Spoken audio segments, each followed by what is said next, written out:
Thing यार, हर कोई कर भी पाता है यार, but to pull it off it's like crazy यार। एसिड के पूल हाँ, ये अगर इसको आपने हाथ लगाया ना तो आपकी हड्डी आएगी बाहर भाई। इनका पीएच लेवल 1 है और महक इतनी गंदी। जो वोल्केनो है, मतलब इज दिस लिक्विड? ये इकलौती ऐसी जगह थी जहाँ पर लावा लेक थी। स्वागत है आपका पाताल लोक में। 2 बार जाते हैं वहाँ पे। हाँ। रात में पहुंचते हैं तो रात में जाते हैं ताकि रात में देख सकें। रात में ना जब हम देख रहे थे तो वो एकदम से वो फ्लैश आया था भाई, उस टाइम में और वहाँ जितनी भी औरतें थी वो नेकेड थी सारी। ये कहाँ पर एग्जैक्टली इथोपिया में? ये ओमो वैली। उनका ये मानना है कि इससे औरत खूबसूरत लगती है, तो जो सेकंड वाइफ होगी वो प्लेट डालेगी। बंदर को पकड़ के खा रही थी। चूहे भी खाते हैं, बंदर पकड़ते कैसे होंगे यार? शिकार Proper करते शिकार। हैं, धनुष वगैरह लेके घूमते हैं। ये लैंग्वेज क्या बोलते हैं वो? कुछ ट्राइब तो ऐसी हैं जो इशारों में बात करती हैं। ऐसे ये बोला जा सकता है कि डायनासोर के टाइम पे भी इस दुनिया में थे। मेरे गाइड ने बताया पिछले साल ऐसा हुआ था कि किसी टूरिस्ट की कुछ प्रॉब्लम हुई थी, शायद उसने कुछ बोला था और उसको मार दिया उन्होंने वहीं पे। हाँ, मार दिया उसको। अभी तक अपनी लाइफ में कैसे जानवरों से आप मिले हो? रियल लाइफ में मुझे बहुत क्लोजली देखने का मौका मिला मसाई मारा की इंडिया में।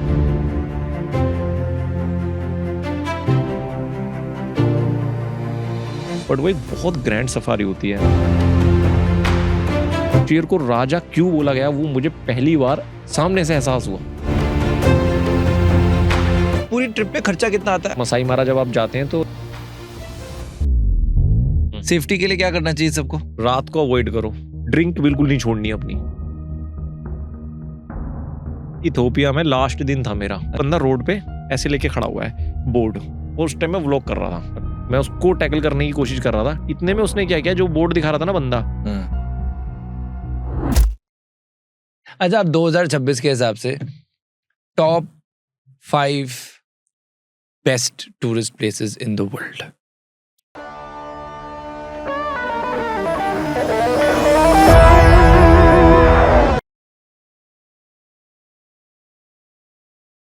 दोस्तों, मुझे मसाई मारा के बारे में रणबीर कपूर की एक इंस्टाग्राम रील से पता चला। मसाई मारा अफ्रीका का एक जंगल है। बताया जाता है कि रणबीर ने आलिया भट्ट को भी वहीं पर प्रपोज किया। तो ऐसा है क्या? आज के इस एपिसोड में जानेंगे अफ्रीका के जंगलों के अंदर कैसी जिंदगी जी जाती है, वहाँ पर ट्राइबल कम्युनिटीज कैसे रहती है, क्या खाती है। अब ट्राइबल है तो वो सब कुछ खा जाती है। वहाँ पर जो लड़कियां हैं अपने लिप्स में इतनी बड़ी प्लेट्स क्यों लगाती हैं, उनके बारे में जानेंगे। बहुत इंटरेस्टिंग है। प्रेजेंटिंग आकाश चौधरी। आकाश इंडिया के one of the most followed travel vlogger हैं। मैं कहूँगा कि एक तो बहुत ही देसी वाइब आती है, अपनी वाइब आती है, और बहुत ही कैजुअली बहुत कुछ बता देते हैं। इतना एक्सट्रीम एडवेंचर करने के लिए कट चाहिए, and Akash does everything like that.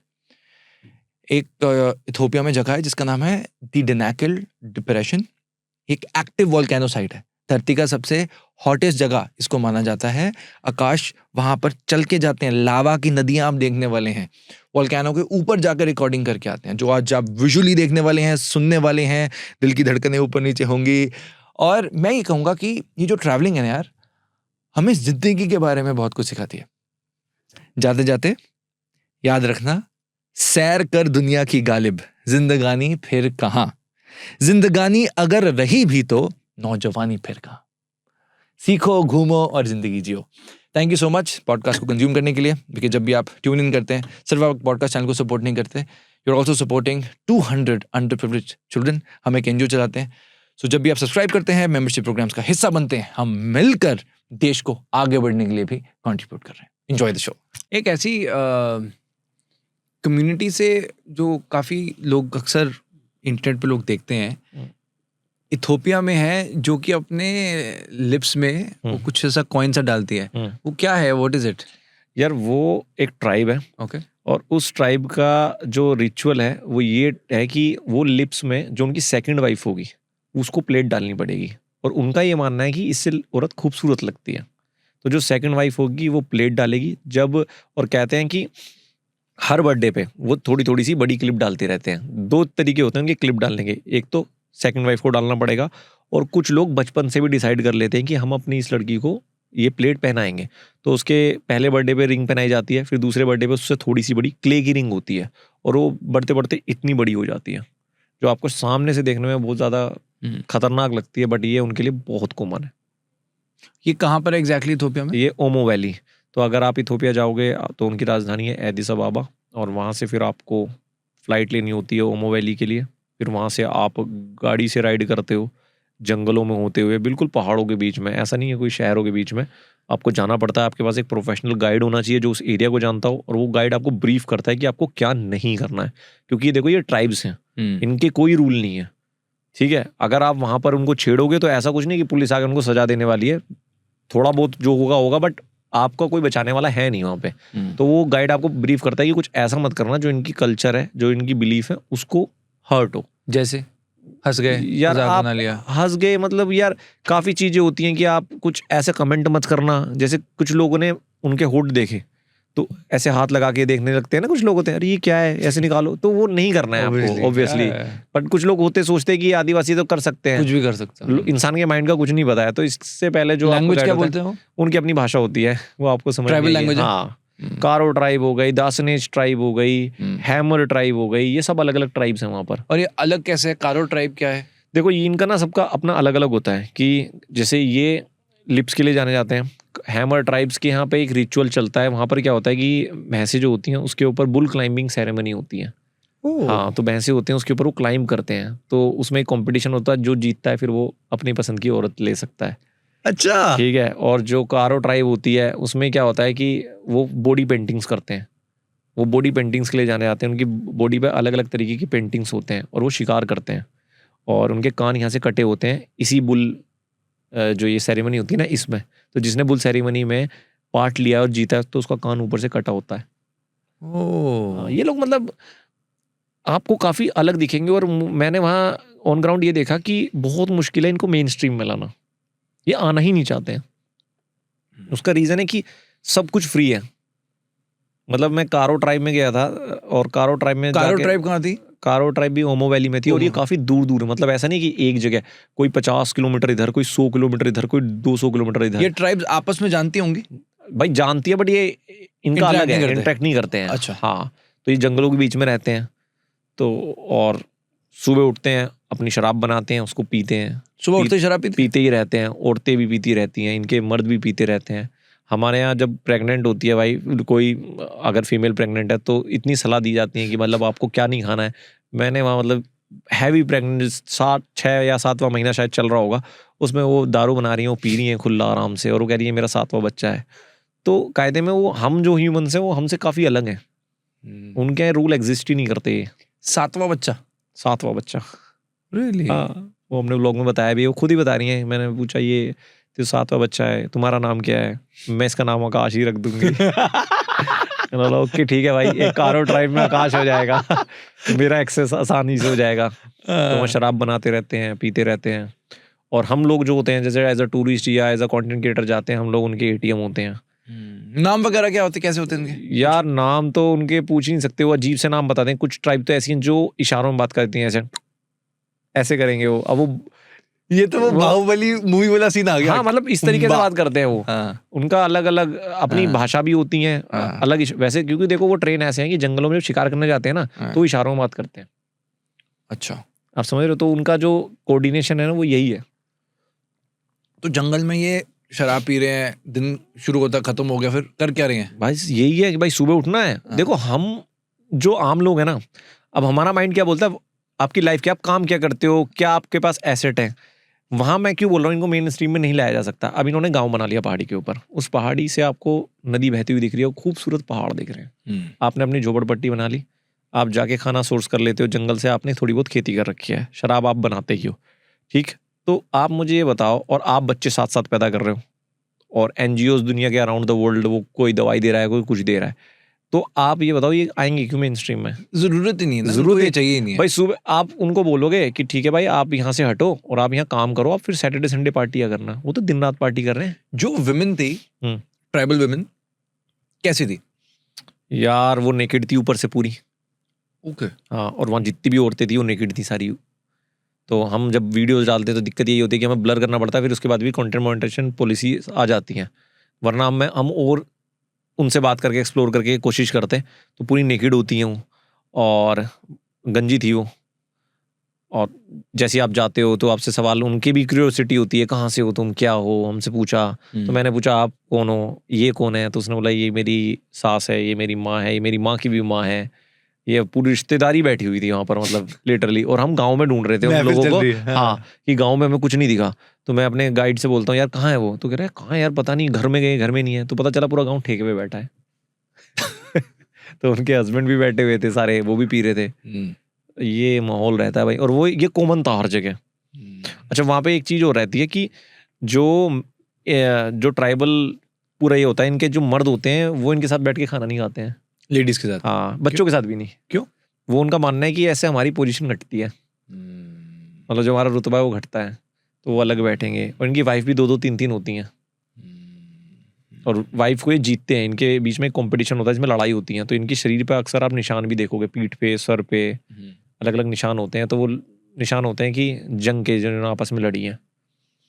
काफ़ी बार आप सर्च करोगे, ऐसा होता है कि किसी टूरिस्ट ने, शायद जब मैं गया था उससे मेरे गाइड ने बताया, पिछले साल ऐसा हुआ था कि किसी टूरिस्ट की कुछ प्रॉब्लम हुई थी, शायद उसने कुछ बोला था और उसको मार दिया उन्होंने वहीं पे। हाँ, मार दिया उसको, मतलब ट्राइबल ने टूरिस्ट को ट्राइबल ने मार दिया। पिछले साल की बात है, मैंने उस व्लॉग में बताया भी, और अपने ड्राइवर से मैंने पूछा भी कि ऐसा, मैंने उसको कहा हाँ, क्यों मारा? अब मतलब यही था कि कोई शायद फ्रेंच था वेस्टर्नर, ये मुझे पता है, और वो उस ट्राइब में गया था और उसने कुछ ऐसा किया जो उनको पसंद नहीं आया, उन्होंने मार दिया। मारा मतलब चाकू से मार दिया, चाकू से मारा, गोली से मारा, ये तो कंफर्म, बट मार दिया। He was dead. उसकी बॉडी लेके फिर भाई उसका जो गाइड है वो गया। तो ये ऐसा नहीं है कि वहाँ जो आपकी फ्रीडम है वो आपको लगता है कि आपको वेलकम कर रहे हैं, बट आप उसको, कई बार होता है ना इंसान ज़्यादा ही ले जाए, एकदम खुल जाए, ऑफेंसिव हो सकता है। हाँ, आप कुछ ऐसा हो गया कि आप भूल गए हो आपकी लिमिट्स है। तो जंगली हैमर ट्राइब में गए, उनके घर के अंदर पार्टी कर रहे थे वो, तो उनकी पार्टी ज्वाइन की हमने। अच्छा, हाँ, कैसी थी पार्टी उनकी? अब हम वहाँ भी यही गए, तो एक घर से आवाज़ आ रही थी बहुत सारी, तो हमने सोचा यार क्या आवाज़ें आ रही हैं। तो हम घर में गए, तो वहाँ पर 2-3 लड़के बैठे हुए हैं, 2-3 लड़कियाँ बैठी हुई हैं, और उन्होंने शराब बनाई हुई है। शराब तो मतलब एक कॉमन है यार वहाँ पे, ये उसके बिना शायद मुझे नहीं लगता। वो शराब ऐसे नहीं पीते हैं जो हम पैक बना रहे हैं, वो बाल्टियाँ होती हैं उनके पास, बाल्टियाँ। तो उस बाल्टी में पूरे बना लेते हैं, और जो भी खा रहे हैं, मांस वगैरह खा रहे रहते हैं, इतनी बड़ी बड़ी हड्डियाँ रहती हैं उनके हाथ में, उसको गर्म करते रहते हैं, वहीं खाते रहते हैं बैठ के। मतलब आपको दिखेगा जंगली है एकदम प्रॉपर। हाँ। तो फिर उन्होंने हमें बोला कि तुम भी पियो हमारे साथ, तो हमने ट्राई की उनकी होममेड बनाई हुई, बट वो भाई काफ़ी अच्छी बनाते हैं। क्योंकि जो टेस्ट था वो अलग था, वो लग ही नहीं रहा था ये शराब है। मेज जैसे हम चाय पीते हैं, छाछ पीते हैं, और हमने इसलिए ट्राई की थी क्योंकि हमें ये था कि यार देखें तो क्या पी रहे हैं, एक्सपीरियंस के लिए क्या पीते हैं। वो उनके यहाँ एक चीज़ हो रहा है, जब आप इन ट्राइब्स की तरफ जा रहे होते हैं तो बीच में गाँव पड़ते हैं, तो वहाँ पर 12 बजे के आसपास जो है पूरा गाँव इकट्ठा होता है। अब आप ये देखो कि आप बोलोगे सोशल लाइफ वहाँ ज़्यादा बढ़िया है। हम बड़े शहरों में क्या करते हैं भाई, अपना खाना वाना खा रहे हैं, या KFC वगैरह, या कोई मैकडी चले गया, बट वहाँ पर हर गाँव का एक अड्डा था, 2-3 अड्डे, तो पूरा गाँव वहीं इकट्ठा होता है लंच करने के लिए। और उस लंच में एक मटका होता है, उस मटके के अंदर वो दारू बनाई हुई होती है उन्होंने मेज़ की, और उसमें चने होते हैं, और वो पूरा गाँव बैठा होता है वहाँ पे। तो वहाँ पे मैं गया, तो ये अच्छा था कि जैसे देखा उन्होंने सब अपना अपना देने लगे मुझे, ये पियो ये पियो ये पियो। तो ये एक है वहाँ पर। बॉडी स्ट्रक्चर अलग था, लंबे 8 फीट के? नहीं, बॉडी स्ट्रक्चर ठीक ही था, मतलब ऐसा कुछ नहीं था कि बहुत स्ट्रॉन्ग बिल्ट है। अच्छा, ऐसा नहीं था। हॉबीज क्या है इन लोगों की, क्या करते हैं ट्रैवलर्स? सुबह उठ के पीना, खाना, शिकार करना, हॉबीज तो मुझे यही लगी। बट ऐसा नहीं था कि कोई अनफिट था, बट एक दो ट्राइब में मुझे दिखे थे कि ज्यादा फैटी हैं, बट वरना तो वैसा ठीक था। प्रोटीन इंटेक तो अच्छा है ही ना भाई, प्रोटीन ही खा रहे थे वो, बैठ के पी रहे थे। टॉयलेट बनाए हुए थे? नहीं, कोई टॉयलेट्स नहीं थे। अच्छा, कोई टॉयलेट्स नहीं थे, बच्चे नेकेड थे। सरकारें वहाँ की कोशिश कर रही हैं कि इनको मेन उसमें लाया जाए, ताकि इनकी जो आगे जनरेशन है उनको फ्री एजुकेशन दे रहे हो, तो इनके बच्चों को वो ऐसी एजुकेशन दे रहे हैं कि आप हॉस्टल में ही आके रहो, क्योंकि इनको ट्रांसफॉर्म करना ऐसे पॉसिबल है। उन गाइड ने बताया कि उन्होंने कोशिश की, यहाँ पे फ्री स्कूल खोल दिए, बट जब ये स्कूल जाते हैं, स्कूल के बाद तो फिर वापस वहीं जाते हैं, साइकोलॉजिकली वो नहीं आ सकता। ये स्कूल में कोई बल्कि अपने जैसा बना दे रहे हैं। हाँ, तो अब वो इनके ट्राइब्स के बच्चों को लेके जा रहे हैं, वहाँ पे हॉस्टल फैसिलिटीज दी जा रही हैं ताकि आगे की जनरेशन को बदला जाए। तो ऑन ग्राउंड ये है। तो कुछ प्लेट लेकर आए वापस कुछ? मैं नहीं लेके आया, क्योंकि अब इतना ट्रैवल करते हैं कि कहाँ से। वो कितने की होती है वैसे वो प्लेट्स वगैरह? बहुत सस्ती होती हैं। आप मतलब वो मांगते तो कुछ भी हैं। अच्छा, आप 100, 200, 300 में वो ले लेंगे। मतलब वो वहाँ ट्राइबल बिजनेस कर रहे होते हैं? अच्छा, वो उसको ही बेच रहे होते हैं, और उनके कड़े होते हैं जो पहनते हैं वो ट्राइब वाले। अच्छा, वो होते हैं, तो ये सब चीजें धार्मिक होते हैं? धार्मिक तो नहीं होते हैं, मतलब पूरे दिन उनके धार्मिक- उसमें अपने वो डाल रहे होते हैं, मतलब उसमें निशान होते हैं उस कड़ों के। अच्छा, आप धार्मिक वैसे बात कर रहे हो कि ये लोग धार्मिक होते हैं? हाँ मतलब वो लोग मतलब किसी कोई ट्रेडिशन फॉलो करते हैं, कोई लेगेसी। मुझे याद करें, वो क्रिश्चियनिटी ज्यादा है, ऑर्थोडॉक्स क्रिश्चियन है वो। पहली बात मुझे वहाँ पहली बार पता चला ऑर्थोडॉक्स क्रिश्चियन और क्रिश्चियन अलग होते हैं। तो वो ऑर्थोडॉक्स क्रिश्चियन थे ज्यादातर वहाँ पर लोग। ट्राइब वाले तो मुझे नहीं लगा कुछ ऐसा सच है। उनके आसपास के जो गांव थे फिर उनको भी हमने एक्सप्लोर किया, जो मतलब ट्राइबल विलेजेस के पास में थे। अच्छा, तो वहाँ पर भी यही नॉर्मल दिनचर्या। अच्छा, वहाँ की जो इन ट्राइब्स में जो लड़कियाँ होती हैं उनको ये पता करने का कि ये शादीशुदा है नहीं शादीशुदा, इसका एक तरीका होता है। मतलब अच्छा। क्योंकि यहाँ पर कोई किसी को अगर छेड़ दे या कुछ प्रपोज कर दे तो बहुत पंगा हो जाता है, लड़ाई हो जाती है, लोग मार देते हैं। तो इसको इन्होंने सोल्व कैसे किया, इन्होंने हेयर स्टाइल से सोल्व किया कि हेयर स्टाइल अलग होगा, जो कुंवारी लड़की होगी उसका हेयर स्टाइल अलग होगा, जो शादीशुदा होगी उसकी बिट्स होंगी और रेड कलर होगा। तो रेड कलर के बहुत सारे बिट्स होंगे, तो ये शादीशुदा है, इसको नहीं छेड़ना है आपको। तो ऐसे होता है। जो सिंदूर होता है हमारे में, हमारे यहाँ जैसे सिंदूर होता है, उनके पूरे बाल ही लाल होते हैं और बिट्स होते हैं इस तरीके से। और काफी यंग एज में ये लोग शादी कर लेते हैं और बच्चे हो जाते हैं। मैंने बहुत छोटा छोटा मतलब बहुत कम उम्र में देखा है। और इनके बारे में क्या आपने नोट किया जो कि अलग लगा? मे बी इनकी डेथ के बारे में, या मे बी कैसे सोचते हैं, कोई ऐसा इंसिडेंट हुआ हो?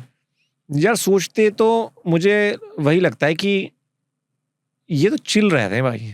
मुझे ऐसा लगा नहीं कि इनको मतलब कुछ चाहिए या मतलब इनको कोई परेशानी है।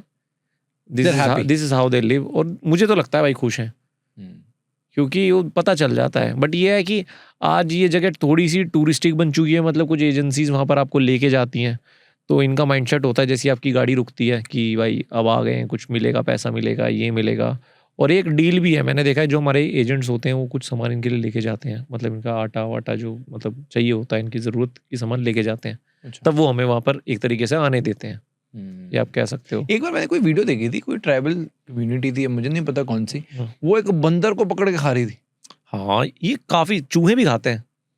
अच्छा, चूहे, कोई चूहे खा रहा होता है। अफ्रीका में कई जगह हैं, आपको घूमोगे तो रोड पे लोग सीख में चूहे लगा के खड़े होते हैं। आप सोचोगे ये क्या है, वो इतनी गरीबी है। तो ये मुझे और पता क्या है लोगों खाते ने। हैं लोग भाई, अफ्रीका में? मुझे तो लगता है कुछ भी खा सकते हैं, इंसान भी को खा भी निकाल सकते देंगे हैं। तो। हाँ, अब हमने वहाँ पे पूछा हो तो मतलब गाइड तो है थोड़ा सा, मुझे ऐसा लगता है कि हमें उनकी भाषा समझ नहीं आती, तो वो थोड़ा बहुत एक्सट्रीम बताएगा जितना बता सकता है, बट बिल्कुल कोर में तो बताएगा नहीं। तो ये चूहे वगैरह हो गए, आपके बंदर हो गए। बंदर तो ये बहुत कॉमन है। अभी एक ट्राइब है जो तंजानिया में, हटजादरी ट्राइब है, जो मतलब अभी हंटिंग ट्राइब में काफ़ी फेमस हो रखी है। तो वो लोग बंदर बहुत खाते हैं, उनका फेवरेट है। मैं वहाँ गया नहीं हूँ अभी, बट उनके बारे में मैंने ये सुना है।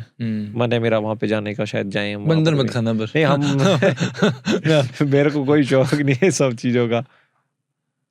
ये जो बंदर पकड़ते कैसे होंगे यार? ये शिकार करते हैं। अच्छा अच्छा अच्छा अच्छा, ये शिकार Proper करते शिकारी। हैं, धनुष वगैरह लेके घूमते हैं ये। आज भी ये प्रॉपर शिकारी हैं। ओके। सोचो ना, काम ही क्या है, शिकार करना, ये करना। तो कायदे में हम लोग थोड़ा वैसे हो चुके हैं, प्रोफेशनल, एक नॉर्मल लाइफ जीते हैं, बट ये आज भी वही लाइफ जी रहे हैं। ये है। इस दौरान कभी ऐसा, इस पूरी ट्रिप पे खर्चा कितना आता है? अगर हम ऐसा एक रेफरेंस लें, दिल्ली से अगर मुझे यहाँ पर जाना है ट्राइबल कम्युनिटी के पास, कितना खर्चा आएगा? देखो, मुझे ऐसा लगता है कि आप कहीं भी घूमोगे, जो टूरिस्टिक प्लेसेस होती हैं वो आपको बहुत चीप पड़ती हैं, बट जो इस तरीके के एक्सप्लोरेशन होते हैं वो काफ़ी महंगे पड़ते हैं। और अभी तक मेरी लाइफ में जब मतलब मैंने जितना ट्रैवल किया है उसमें अफ्रीका सबसे महंगा पड़ा है। अफ्रीका? हाँ, क्योंकि लोग सोचते हैं अफ्रीका है, गरीब है तो बहुत सस्ता होगा। हाँ। वहाँ पर टूरिस्ट नॉर्मल नहीं है, ज़्यादा फ्लो नहीं है। तो आप सोचो जो होटल है अब उसको सप्लाई डिमांड का है, तो उसको उससे महंगा निकालने होगा। होंगे, महंगा होगा। तो मैं वहाँ कुछ ऐसे 2-3 हज़ार में ऐसे होटलों में रुका हूँ जहाँ पर आप खड़ा भी होना पसंद नहीं करोगे। जब जैसे कि मैं कीनिया से इथोपिया गया था, तो इथोपिया का बॉर्डर जो था, तो हमारी सुबह बस थी, हम सुबह तक, हमें 4 बजे तक वेट करना था, हम शाम में पहुँच गए थे। तो हमें एक बॉर्डर के पास एक होटल लेना पड़ा, वो 1,500 से 2,000 रुपये का लिया था हमने। और इतना गंदा था वो, इतना गंदा, खड़ा भी नहीं हो सकते आप। अच्छा। हाँ, 3,000, 4,000, 5,000, 6,000 ये बहुत कॉमन है वहाँ पर। और ये जो टूर्स होते हैं ये बहुत महंगे होते हैं। कितने लगभग? मतलब कि आप ये सोचो कि सबके प्राइस पहली बात तो डॉलर्स या यूरो में होंगे, उनकी अपनी करेंसी में नहीं होंगे। तो उनकी करेंसी से उनको कोई मतलब ही नहीं है। वो बोलेंगे भाई $500, कोई $1,000, कोई $2,000 पर डे। पैसे भी होते हैं, जैसे कि मैंने पता किया था, एक बंदे ने मुझे बोला था $140 पर डे। तो अब आप ओमो वैली जाओगे तो जब जैसे मैंने बताया 150 किलोमीटर 200 किलोमीटर अलग अलग है, तो आप 2 दिन 3 दिन 4 दिन ऐसे रुकोगे तो आप $150 पर डे दे रहे हो, 10-15 हज़ार पर डे, उसमें 2-3 बंदे होने चाहिए मिनिमम, ऐसा होता है। अच्छा, आप अगर सिंगल कर रहे हो तो आपको बहुत एक्सपेंसिव पड़ेगा, क्योंकि गाड़ी का भी खर्चा होता है उसमें, आपको पता है वो लैंड रोवर लेके चल रहे हैं, उन रास्तों पे वही चल सकती है, तो इसमें मतलब expensive अगर होती है। इंडिविजुअली अगर बात करें, सोलो पे कोई जा रहा है जैसे तो मैं मसाई मारा दिन- की बता देता हूँ आपको, क्योंकि वो कॉमन है, वहाँ पर काफी लोग जाते हैं। तो मसाई मारा जब आप जाते हैं तो 40 से 50 हज़ार रुपये आता है एक बंदे का पर पर्सन, 3 दिन की ट्रिप का, जिसमें रहना भी होता है, खाना भी होता है, सब कुछ।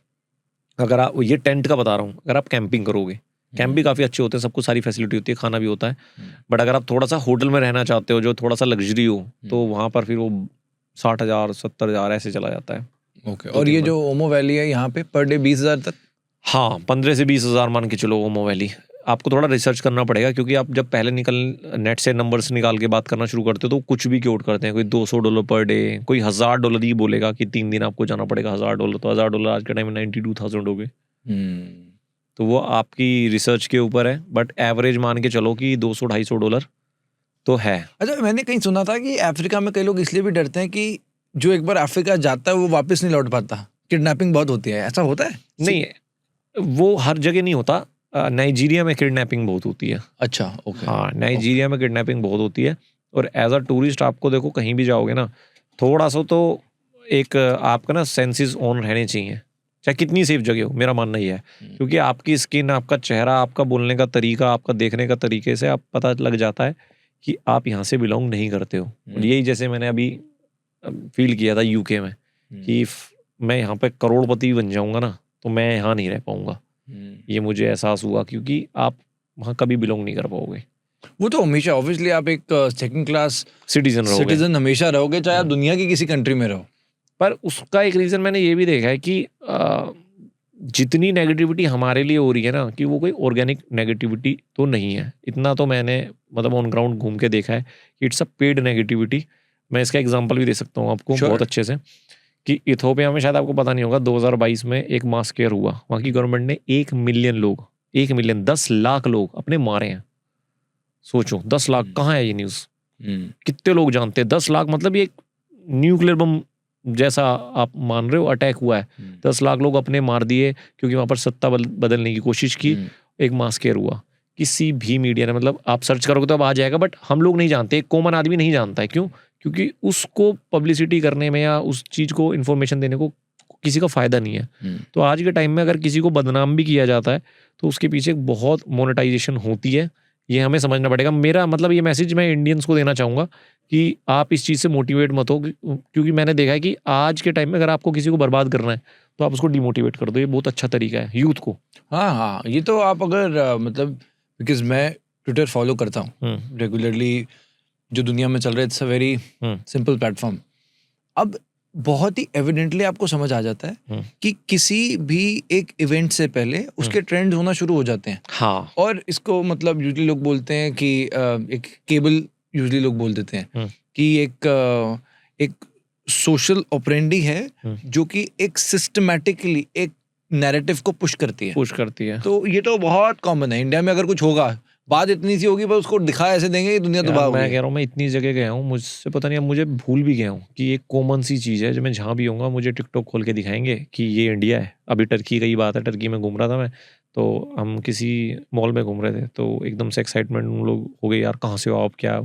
तो मैंने बोला इंडिया से हूँ। तो पहले वो माने नहीं, यार आप इंडिया से हो, पता नहीं, मुझे नहीं पता उन्होंने कि इंडिया की क्या इमेज है। एक तो हमारे यहाँ पर फेसेस काफ़ी सारे अलग होते हैं, तो कुछ किसी ने कुछ देखा होता है, किसी ने कहाँ से देखे होते, तो कई बार कन्फ्यूज़ हो जाते हैं। तो उन्होंने बोला कि यार टिकटॉक पे उसने मुझे वीडियो दिखाई कि बंदा खाना बना रहा है पैर से, मतलब आलू वालू, वो आपने देखी होगी वीडियो, कि तुम्हारे इंडिया में ऐसे सब ऐसे ही खाना बनाते हैं। तो मैंने उसको बोला हमारे इंडिया में ना एक भी बंदा ऐसा खाना नहीं बनाता, और मैंने तो आज तक अपनी लाइफ में देखा नहीं। ये वीडियो पर्पसली टिकटॉक पे वायरल करने के लिए शूट होती है। अगर हमारे यहाँ कोई ऐसा खाना बनाएगा ना तो उसको जनता शाम तक ही नहीं छोड़ेगी। तो बोलते कि नहीं यार, हमारे तो ये चलता है कि यहाँ पर स्ट्रीट फूड ये होता है कि कोई यहाँ से आलू लगा रहा है। अब सोचो, ये माइंडसेट है, ये बहुत कॉमन है। वोल्केनिक इरप्शन कैसी लगती है, देखी है आपने? मैंने तो वोल्केनो के अंदर भी गया हूँ। अंदर मतलब बिल्कुल जले नहीं? मतलब जहाँ से जो मुंह होता है उसके ऊपर ही खड़ा हुआ हूँ।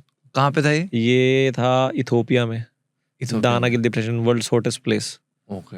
हाँ, तो वहाँ पर जब हम गए थे तो वहाँ पर 48 ज्वालामुखी है। और ये चीज शायद मुझे लगता है आप दुनिया में अफ्रीका में ही कर सकते हो, क्योंकि देखो इतने नॉर्म्स वगैरह नहीं होते। और वो कैजुअली ऐसा बोल रहे थे, मैंने पूछा कि यार ये कब फटा था, ये तो कभी फट जाता है। फिर भी कब फटा था, शायद 2-3 महीने पहले फटा होगा। तो वहाँ इतना मुझे नहीं लगता कि कोई, यार कहीं भी आप जाओगे तो बोलेंगे वहां से देख लो आप। और फिर जिस रोड पे हम चल रहे थे तो मुझे लगा पत्थर है, पत्थर पे लावा गिरा तो मतलब वो क्रैक्स आ गए, तो बोला कि ये लावा है भाई, यही तो फटा था जो फटा था लास्ट टाइम लावा आया था, ये पहले पूरा गड्ढा था, ये भर चुका है अब, ये इतना फटता है। रात में हम पहुंचे, 2 बार जाते हैं वहाँ पे, रात में पहुंचते हैं तो रात में जाते हैं ताकि रात में देख सकें। तो 2 मुंह है वहाँ पर ज्वालामुखी, वो मतलब चेंज होते रहते हैं, कोई फिक्स नहीं है, क्योंकि अब ये फट के बंद हो जाएगा, कहीं और से खुल जाएगा। तो और वो रात में ना जब हम देख रहे थे तो वो एकदम से वहाँ फ्लैश आया था भाई, उस टाइम में ऐसी सांस ऐसे रुक गई थी, क्योंकि जब लावा जा रहा है वो कहीं भी गिरेगा, वो तो आप जहाँ गया छेद हो गया भाई। तो वो देखा हमने, फिर अगले दिन सुबह उठे तब गए अड़ताले के पास, और वहाँ चलते हैं उसके पास, वोल्केनिक जो पूरा रॉक है, जो लावा है, उसके ऊपर आप चलते हो, वहाँ पर निशान लगाए होते हैं उन्होंने एरो के, बस वहीं पैर रखना है आपको। जो गाइड होते हैं वो लगाते हैं, आपने किसी गलत पत्थर पे पैर रखा तो आपका पैर लावा के अंदर जा सकता है। समझ रहे हो? और ऊपर से इतनी गर्म हवा चल रही होती है तो आपको कुछ कवर के लिए भी पहनना है, क्योंकि जो हवा है या जो कुछ ऐसे एकदम बीच बीच में ना ऐसे ब्लास्ट से होते रहते हैं वो छोटे छोटे। अच्छा। तो वो अगर लग जाए, कुछ तो सेफ्टी होनी चाहिए। और वहाँ की जो हवा है ना वो बहुत डेंजरस होती है, इसलिए आपको मास्क या कुछ रुमाल पहनना चाहिए। तो मैंने रुमाल पहना, गया उसके ऊपर चढ़ा, और जितना हो सकता है, मतलब मैं इतना दूर होऊंगा वोल्केनो जहाँ से आग निकल रही जितना आपका माइक है, इतना दूर तक हमने अपना कैमरा पहुंचाया है, बट उसके अंदर जाता तो कैमरा ही वापस नहीं आता। तो ऊपर से ऐसे कैमरा दिखाया था, कुछ ऐसा किया? मैं उसके ऊपर खड़ा जहां आप खड़े हो, और ये वोल्केनो का मुंह है भाई, क्रेजी इतना, मतलब एक हाथ पे यहाँ तक मैं खड़ा हूँ भाई। इस ब्लॉग पे 15-50 मिलियन व्यूज होने चाहिए भाई, ये तो क्रेजी कर दिया यार। 3-4-5 लाख, इसी तो हमने पाताल लोक बोला था। ओ, ये है दुनिया का पाताल लोक। ये है पाताल लोक, और वो सही में पाताल लोक है। कैसा था ऊपर से, क्या विजुअली क्या कर? यार आप देखना मेरे उस वीडियो में कि मैं ऐसे कैमरा लेके खड़ा हूँ और मैं ऐसे घुमा रहा हूँ और सारा काला है और धुएं, जैसे आप इमेजिन करो यार, अभी लगाए थोड़ा, देखो उसको, ये देखो आप ट्रेलर। मेरा सपना बस इतना सा है कि मुझे इंडिया का सबसे बड़ा ट्रैवल यूट्यूबर बनना है। तब अपने 1 लाख थे। इस बार पागलपन कुछ ज्यादा ही हो गया। ये वर्ल्ड का हाईएस्ट चर्च है, मैं गिव अप कर दिया था यहाँ पे। ऐसा लग रहा है कि मैप के अंदर ड्राइव कर रहे हैं। स्वागत है आपका पाताल लोक में।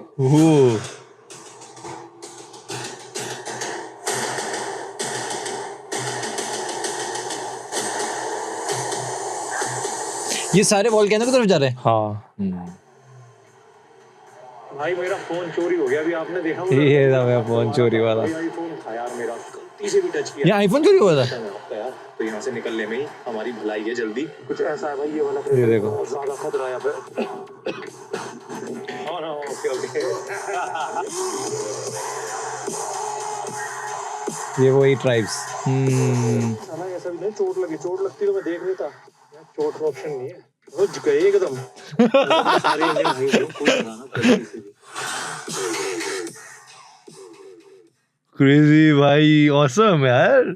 लाइक मतलब भाई जो भी है यार, to do all of that, मतलब आई डोंट थिंक यार हर कोई कर भी पाता है यार, but to pull it off it's like crazy यार। को पता नहीं क्यों हमेशा से मन था इथोपिया जाना है। और एक दूसरा रीजन ये भी था, मुझे ऐसा लगता था कि यार कुछ तो ऐसा कंटेंट बनाया जो लोगों को लगे कि चलो यार नहीं तो बहुत कुछ है भाई, कुछ तो बना रहे हैं। तो ये जो वोल्केनो था वो थोड़े ऐसे इरप्ट हो रहे थे। हाँ, ब्लास्ट धूम, मतलब रात में गए थे तब तो वही हो गया था। हाँ, ये वाला ऐसा। हाँ, ये एसिड के पूल्स हैं, ये एसिड के पूल्स हैं।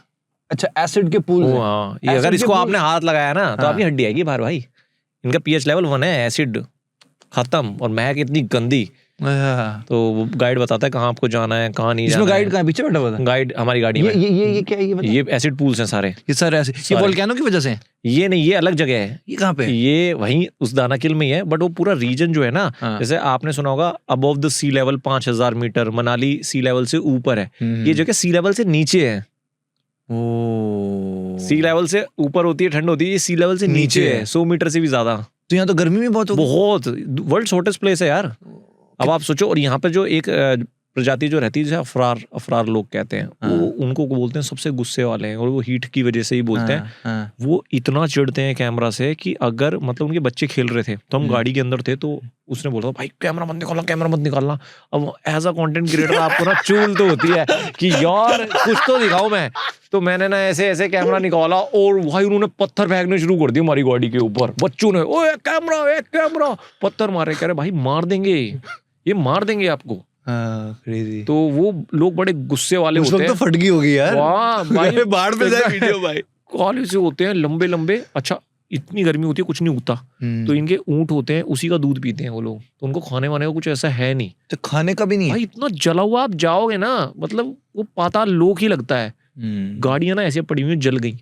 अब हम 4-5 गाड़ियां क्यों जाती हैं, मान लो वहां पे कोई एक बंदा गाड़ी लेके निकल गया, आपकी गाड़ी खराब हो गई, भाई 4 दिन तक कोई नहीं आ रहा, 5 दिन तक कोई नहीं आ रहा, आप तो मर गए।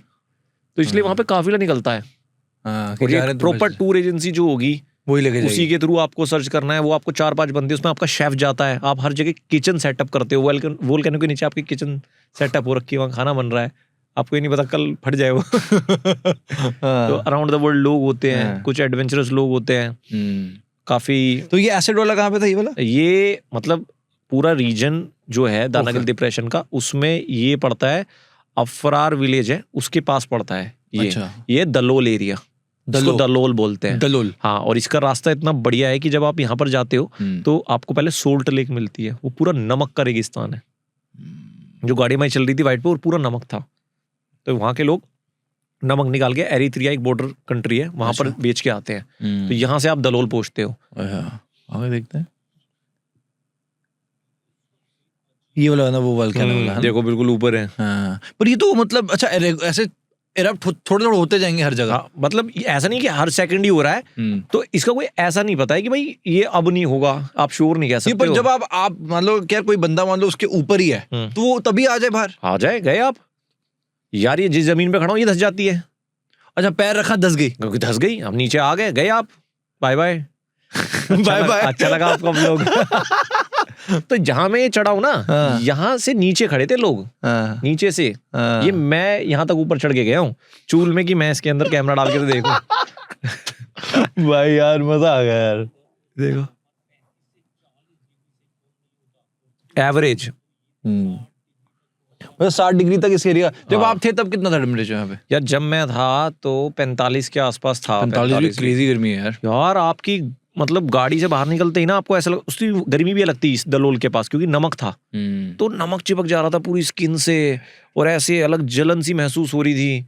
आप बार बार पानी गिर रहे हो, तो और क्या कर रहे थे, मतलब ऐसी इस सिचुएशन में पानी गिर रहे हो सर पे? और यार पानी गिर रहे हो, और कोशिश कर रहे हो कि इसी का मुंह जो है आपकी तरफ ही रहे, जो पीछे बैठे बंदे बोल रहे भाई हमारी तरफ भी करते कुछ। तो बहुत चैलेंजिंग जगह थी ये। देखो यहाँ टेक्टोनिक प्लेट्स मिलती हैं इस वजह से। 125 मीटर नीचे उनसे धरती के सबसे गर्म और सबसे निचला स्थान माना जाता है। दानाकिल डिप्रेशन नाम जितना अजीब है उतना ही खतरनाक भी। हवा में सल्फर डाइऑक्साइड और क्लोरीन गैस घुली हुई है, जो हवा में भी। हाँ, क्योंकि एसिड्स है ना। तो भाई फिर कैसे, मतलब ऐसे आप मास्क पहनो, ये पहनो, ये सब हुआ था स्किन में ऐसे रैशेस वगैरह? नहीं, मतलब आपको बचना, अगर आपका लग गया ना ये एसिड तो हो गए।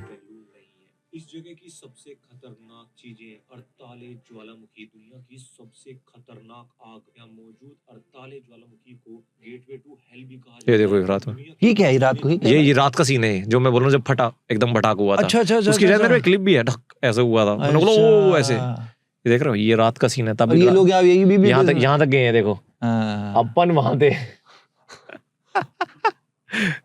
तो ये पीछे से वीडियो कौन बना रहा था? मैंने नीचे दिया ना कैमरा। अच्छा, एक पीछे दिया और एक खुद आगे गए। भाई क्या बात है, क्या बात है, शेर आगे जा रहा है भाई, तुम पीछे से बनाना, मैं व्यू लेके आता हूं। भाई मैं उनको कैसे बोल सकता हूँ आप जाओ मेरे साथ। तो यहाँ पे जैसे जो वोल्केनो है, मतलब इज दिस लिक्विड?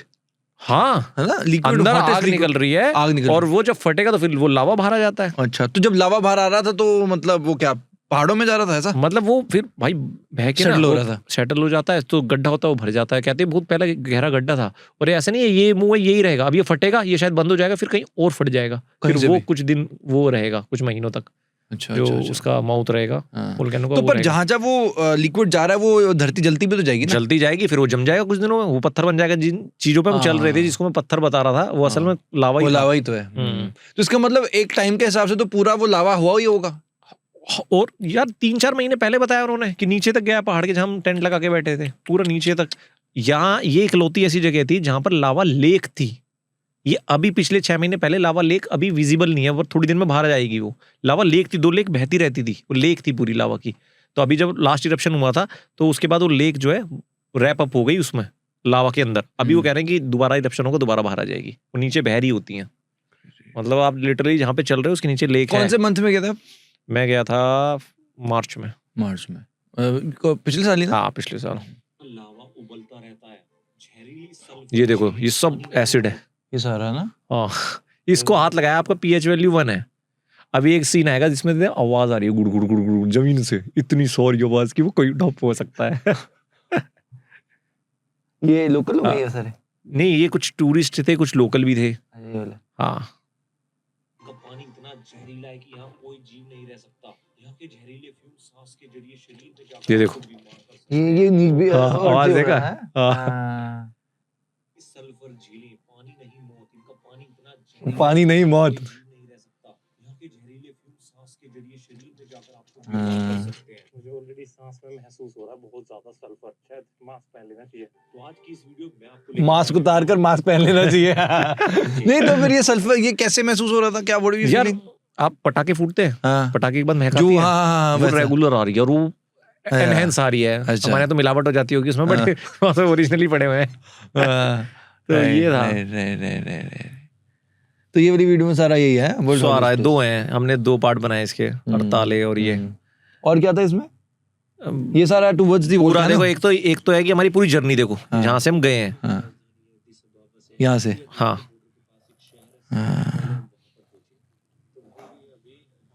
क्या हो गया? और इसमें एक दिन पहले जाने से पहले मेरी एक फ्लाइट भी छूट गई है, तो ये अगले दिन दोबारा बुक की है। ये वाला था ना ये वाली वीडियो? ये दोनों ही, एक तो ये ट्रेलर है, हाँ ये वीडियो है, और ये वीडियो है, 2 वीडियो हैं इसकी। और ये चर्च है जो दुनिया का सबसे हाईएस्ट चर्च है भाई। इस पे तो मैं मतलब मुझे ऐसा लग गया था आज मैं मर गया, वापस ही नहीं आना। यहाँ से? और भाई ये बहुत डेंजरस था, आप देखो इसको, देखना ये कहाँ पे था? ये भी ये वहीं था इथियोपिया में। ये सब कुछ ही था। मतलब मेरा कोई प्लान नहीं था, इन्होंने बोला एक चर्च देखोगे, हाइक है।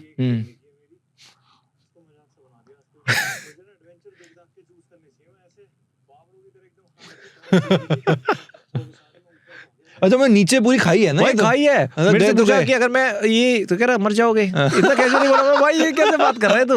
ये गाइड ने बोला हाँ। था? मैंने बोला तू मुझे ये बता दे, तो मुझे पता है दिक्कत क्या हुई कि जैसे मुझे बोला चर्च है, हाँ। उसकी हाइक है, और इन्होंने वीडियो दिखा दी मुझे उसकी। वो वीडियो बहुत सुंदर थी, मतलब पूरी घाटी दिख रही है। हाँ। तो मुझे लग रहा है यार ये एजेंसी वाले लेके जा रहे थे, एक प्रॉपर हाइक होगी, जैसे थोड़ा बहुत होगा इतना, जब हम वोल्केनो के ऊपर खड़े हुए हैं तो जाने लायक तो होगा।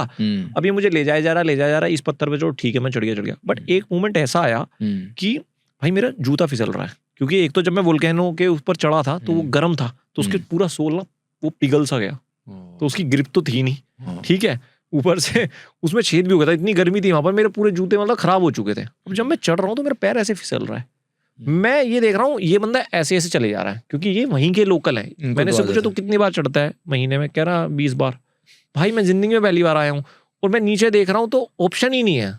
ऐसा भी नहीं, मैंने बोला इस वीडियो में कि अगर मेरे हाथ पैर टूटेंगे ना तो मैं जाऊंगा, बट यहाँ ऑप्शन ही नहीं है यार, कि मैं चर्च चढ़ते हुए मर गया। अब मैं भोले का भक्त हूँ, तो मैंने बोला यार भोले बुला रहे होते और चलो ये बात होती तो देखा भी जाए, जय बाबा की। और मेरे घर वाले क्या है, कोई क्या बोलेगा ये चर्च चढ़ते हुए मरा है। मतलब बेगानी शादी में अब्दुल्ला दीवाना। और भाई मेंटली आप तैयार होते हो ना तो कर लोगे। अब जैसे इस बार मैं जाऊंगा 110% कर दूंगा, क्योंकि मुझे पता है वो कितना खतरनाक है। मैं जा रहा हूँ, मैं घूमने जा रहा हूँ एक चर्च, खूबसूरत वोल्केनो चढ़ने के बाद खूबसूरत चर्च, वो मुझे ले गया, कह रहा है कोई बात नहीं कर लो। एक मोमेंट तो इसमें ऐसा आया, फिर मैंने बोला नहीं भाई ये तो छोड़ दिया था फिर? नहीं छोड़ दिया था। वो मरना थोड़ी है भाई। 50 मीटर 100 मीटर बचा था, आखिरी चढ़ाई थी, ऐसे जाना था और ऊपर चढ़ना था। वो फोन चोरी क्या हुई थी आपकी? ये फोन चोरी हुई थी इथियोपिया में, लास्ट दिन था मेरा, अच्छा। और सुबह 4 बजे मेरी इजिप्ट के लिए फ्लाइट थी। तो मेरे होटल के पीछे एक गली मैंने देखी थी, वहां पर काफी सारे रेस्टोरेंट थे, तो मैंने कहा यार कहाँ खाने वाना चलते हैं। और शाम के 4 बज रहे थे और सुबह 4 बजे मेरी फ्लाइट थी। तो मैं भाई पीछे गया, तो वहां पर मैंने एक रेस्टोरेंट देखा था, वहां पर एक उनका खाना है, उसका क्या नाम है, इंजेरा। अच्छा अरे बड़ी टेस्टी डिश है यार, मतलब आप उसका खाने का तरीका सबसे बेस्ट है। अच्छा बहुत बड़ी प्लेट होगी और उसमें पूरी रोटी टाइप होगी और उसमें 4-5 अलग तरीके की सब्जियां होंगी, वो सब वेजिटेरियन होता है। तो उसको तोड़ो, उसमें मिला के एकदम खाओ, और 4-5 लोग बैठे होते हैं साथ में। तो ये उनका खाना होता है। मैंने कई जगह देखा तो मुझे लगा जाने से पहले ट्राई करना चाहिए। और एक रेस्टोरेंट था जिसमें बहुत भीड़ थी, मैं वहाँ पर पहुंचा, मैंने खाने का ऑर्डर दिया। अब होता क्या है, इवेंचुअली हम जो है ना लास्ट दिन जाने से पहले पैसे खर्च कर देते हैं कैश सारा, क्योंकि वो कहीं यूज नहीं होता। मेरे पास इतना कैश इकट्ठा हो गया अगले दिन जो कोई सेंस ही नहीं है। तो मैंने बोला कार्ड से पेमेंट कर देता हूँ। भाई वो कार्ड चलता ही नहीं है अफ्रीका में, तो ना के बराबर है। तो मैं बोला चल ठीक है यार, मैं अब कैश ले आता हूँ। तो वहाँ पर एक फैमिली बैठी थी मेरे बराबर में, वो बोलने लगे नहीं आप नहीं जाओगे, हम आपका बिल पे करेंगे। ठीक है, मैं उनको जानता नहीं, मैं उनको पहचानता नहीं, उन्हें कुछ नहीं। वो भाई उन्होंने खड़ा ही नहीं होने दिया मुझे कि नहीं यार हम देंगे तुम्हारा पैसा। और थे कौन लोग? मुझे नहीं पता भाई, वो बैठे लोकल टेबल पे खा रहे थे, लोकल। एक हस्बैंड वाइफ थे, उनकी बच्ची थी, और मैंने उसको बोला ये चाहिए मुझे। तो ये कन्वर्सेशन हुई कि मैं निकाल के लेके आता हूँ एटीएम से। तो मना करने लगे कि उस वेटर से बोले कि इनका ऑर्डर ले लो, हम पे करेंगे इनका बिल। तो मैं मना करने लगा, वो माने ही नहीं। तो फिर हमने ऑर्डर कर दिया भाई, उन्होंने बिल दिया हमारा पूरा। और ऐसा भी नहीं कुछ बैठ के बहुत बात हाय लो की और चले गए वो। अब एकदम से ऐसा ट्रीट होता है ना, आपका मूड खुश हो जाता है एकदम। आपने हड़तालें देख लिया, इतना खुशी मजा आ रहा है यार, क्या अलग लोग देखे हैं, अफरार लोगों से पत्थर खा लिए गाड़ी में। ठीक है, तो अब मैंने यार बड़ा अच्छा रहा इथियोपिया। ठीक है, तो मैं बाहर निकला। वैसे मैं नॉर्मली जब अफ्रीका में घूमा तो मेरा प्रोटोकॉल था कि भाई फ़ोन रखना है बैग के अंदर, बैग के ऊपर जैकेट हमेशा 24/7। मतलब ये मुझे पता था। और ये मैंने, वो कहते हैं कि ऊपर देख के नहीं थूकना चाहिए, मुंह पे गिरता है।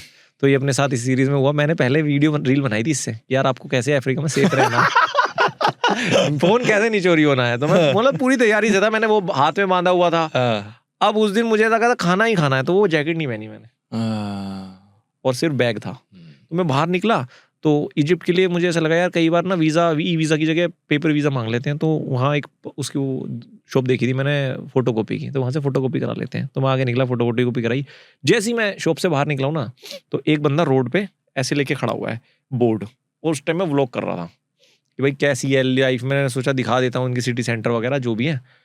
तो बंदा मुझे बोर्ड लेके बोलता है हेलो ब्रदर, हेलो हेलो। तो मैं बोली यस हेलो। तो मैंने ध्यान नहीं दिया, मुझे ऐसा लगा जो होटल के बाहर खड़े होते हैं ना मेन्यू लेके, वो खड़ा है बंदा। तभी उल्टे हाथ से एक बंदे ने बोला hey where you from, where you from. मैं उधर देखा, उसने मेरा हाथ पकड़ लिया भाई, और बहुत नशेड़ी सा था वो। तो मैंने बोला I am from India, where you from. तो कहता ये मतलब कुछ भी बोल रहा था अपनी भाषा में ऐसे करके, और नशे में था। तो मुझे ऐसा लगा यहाँ काफ़ी लोग ना नशे में आपको दिख जाएंगे ऐसे कुछ। आप वीडियो बना रहे होते हो ना, पीछे ही भग लेते हैं भाई कि वीडियो क्यों बना रहा है, वीडियो क्यों बना रहा है, लड़ते रहते हैं। तो मैं अब कैजुअल हो गया था, 1 महीना हो गया मेरे को, तो मैं लड़ जाता था। तो मैंने बोला भाई बस हटा हाथ। मैं उसको टैकल करने की कोशिश कर रहा था, ठीक है आई am from India, way you from, what you do. तो उसका हाथ अड़ा रहा था। इतने में उसने क्या किया, जो बोर्ड दिखा रहा था ना बंदा, उसने मेरा बैग खोला, उसमें से फ़ोन निकाल लिया।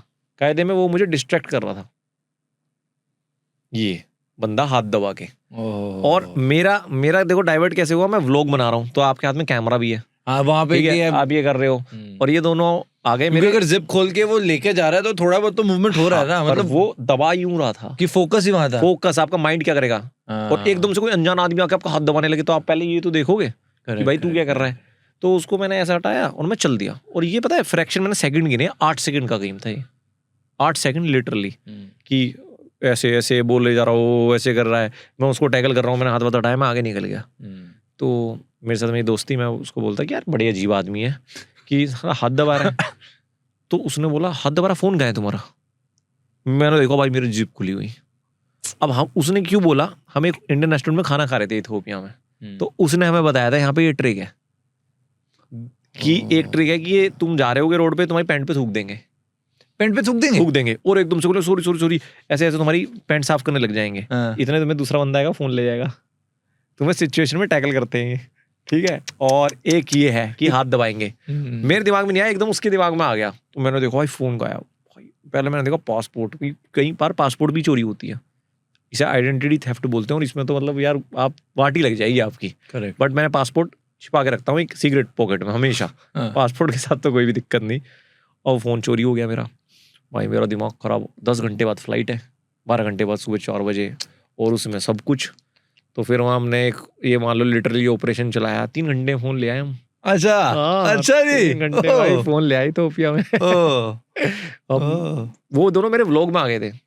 अच्छा अच्छा। वो व्लॉग में आ गए, बट मैं अपने होटल गया हम्म, तो मुझे क्या लगा कि प्रॉब्लम हो सकती है, तू बैकअप ले ले पहले। मैंने पहले वीडियोस का बैकअप लिया कि कुछ नहीं तो मैं करूंगा तो प्रेशर इनको। फिर मैं पुलिस स्टेशन गया, पुलिस स्टेशन वाले वही इंडिया वाले स्टाइल में इधर जाओ उधर जाओ, ये हमारा एरिया नहीं पड़ता। वहां से एक पुलिस वाला उन्होंने भेजा कि देख कहाँ है, उसने देखा कह रहा ये मेरा एरिया नहीं, इस चौकी का है। वो बोलता ऐसे जाओ, अब वो जिस रोड से मुझे बोल रहा है, मुझे एक बंदा बोल के गया है कि भाई यहाँ मत जाना, यहाँ पे तो और चोर है। जब मेरी चोरी हुई है ना, पता है, जैसे ही मैं आगे निकला हूँ तो एक गाड़ी रुकी थी। वो बोला हे ब्रदर, मैंने यस करा, bro don't roam here, it's not a safe area for you. तो मैं बोलता यार थैंक यू। तब मैंने उसको बोला, मैंने यार ये बंदा बोल रहा है यहाँ नहीं घूमना चाहिए, हम निकलते हैं यहाँ से। और वो बंदा अजीब था, मेरा हाथ दबा रहा था। उस बंदे ने थोड़ा सा लेट बोला मुझे। फिर मैंने उस पुलिस वाले को कन्विंस किया कि यार तू ही लेके जा हमें, क्योंकि ये इस गली से ऐसे से घूम के जाना है, पता चला जो बचा है वो भी लूट जाए। तो हमें लेके गया, हमने पुलिस वालों से बहुत कन्विंस करने की कोशिश की, वो रेडी नहीं थे हेल्प करने की। अच्छा। फिर मैंने एंड में उनको एक साइड में ले जाके बोला भाई तुम मेरे को फोन लाके दे दे, मैं तेरे को जिंदगी का सबसे बड़ा गिफ्ट दूंगा, ये बोला मैंने। अब मुझे लगा भाई कुछ है ही नहीं अब चारा। पहले तो मैं बता नहीं रहा था उनकी फ्लाइट, मेरी फ्लाइट है, मुझे लगा यार फिर तो ढूंढेंगे ही नहीं है। वो बंदा तो एकदम सरप्राइज हो गया भाई, उसकी आंखें खुल गई, ये क्या बात है, गिफ्ट क्या मिलेगी? गिफ्ट क्या मिलेगी? मैं जो तू बोले, मैंने मेंटली बना लिया था कि मैं 30,000 तक 40,000 तक भी दे दूंगा उसको, क्योंकि फोन महंगा है और फोन के अंदर कंटेंट है भाई, मेन तो ये है। तो फिर वो बंदा लगा भाई, उसने पता नहीं कहाँ कहाँ फोन किया अपनी भाषा में, और उसने स्क्रीनशॉट ले लिए मेरे वीडियो से, उसने व्हाट्सएप पे सर्कुलेट किए। 15 मिनट भी नहीं हुए होंगे, हम चौकी से बाहर गए और बंदा हाथ में फोन पकड़ा है, सिम भी पकड़ा है भाई, क्या बात। ऐसे नहीं बस कवर नहीं था, वो पकड़ा के एकदम गायब, मास्क लगा के आया। तो बहुत लक्की था मैं इस चीज में तो कि मिल गया। राइट।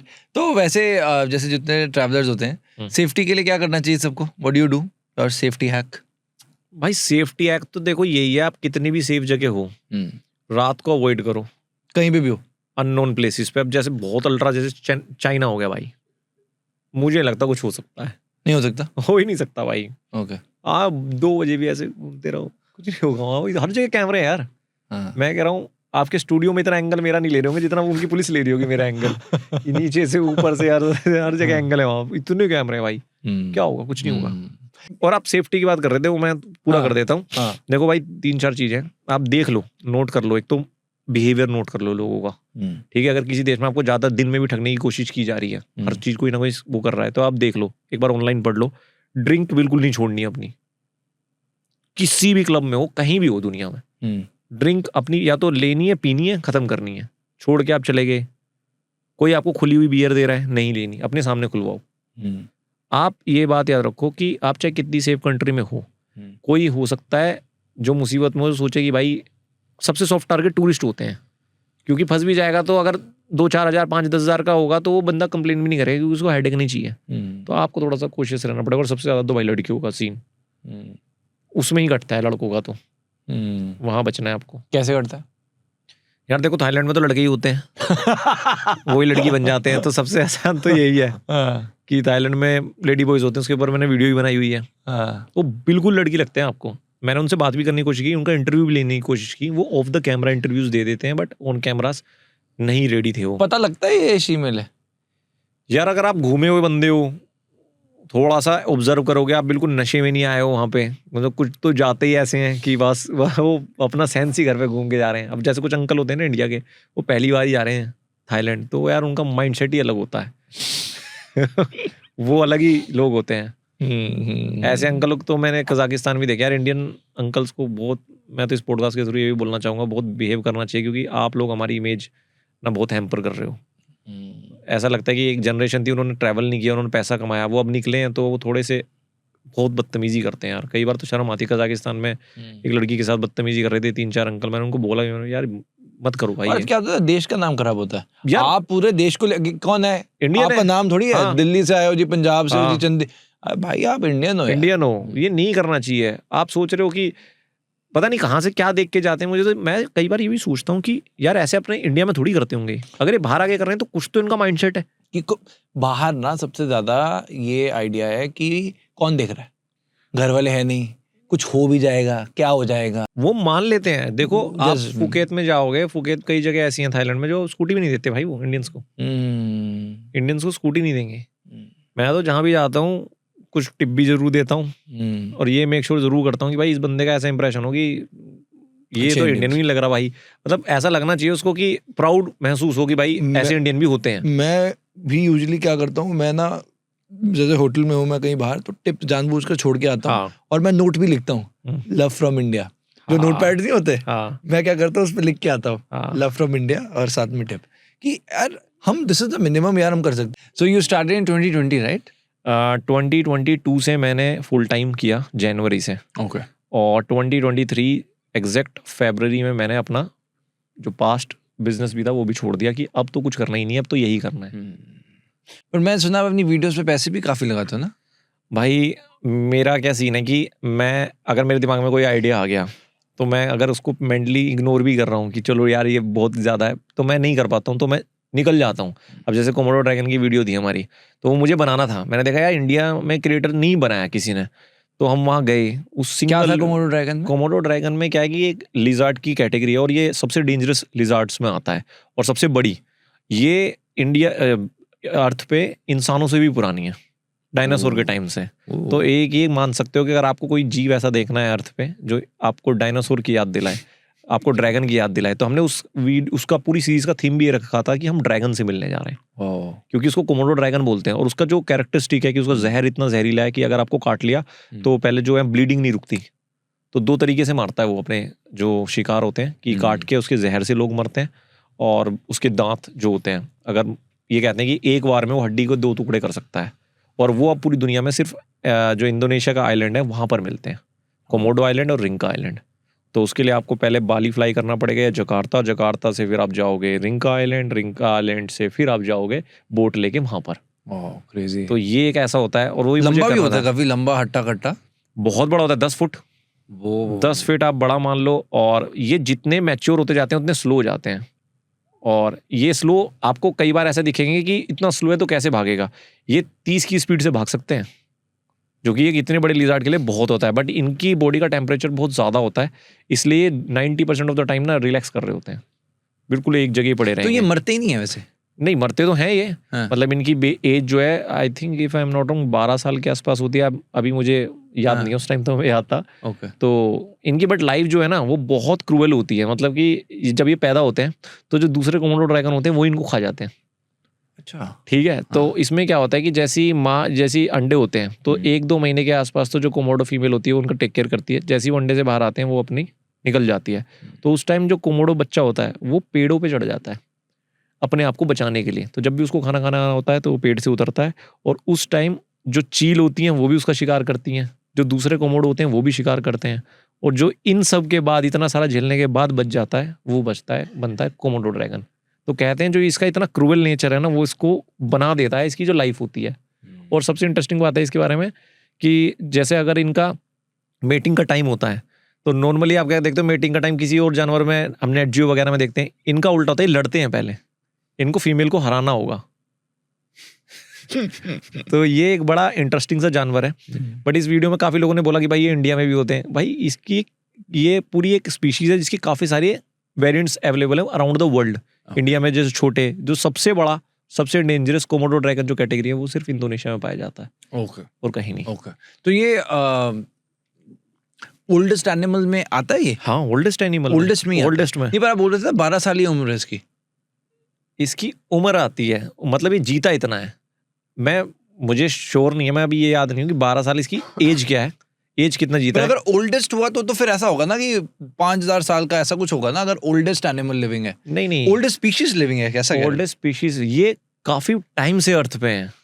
अच्छा, ये इनका लाइफ स्पैन 12 होता है 30 होता है, मैं इसमें कंफ्यूजन हूँ। उस टाइम तो हमें पता था जब हम बना रहे थे, बट ये जो अर्थ पे है ये ह्यूमन से पहले अभी तक ये स्पीशीज जो है एक्सटिंक्ट नहीं हुई अभी तक है वो कहने का मतलब है। मतलब ये बोला जा सकता है कि डायनासोर के टाइम पे भी कोमोडो ड्रैगन्स इस दुनिया में थे। तो ये बच कैसे गए यार? ये इसलिए ये बोलते हैं कि इन्होंने अर्थ ऐसे देखी है, हर फेज में देखी है रिवॉल्व होते हुए। मतलब जिसे हम सतयुग बोलते हैं या ये सारे युग इन्होंने देखे हुए हैं, ये बोल सकते हो। तो इन्होंने तो प्रभु श्री राम को भी देखा होगा, आई थिंक, मेरे हिसाब से देखा होगा। राइट।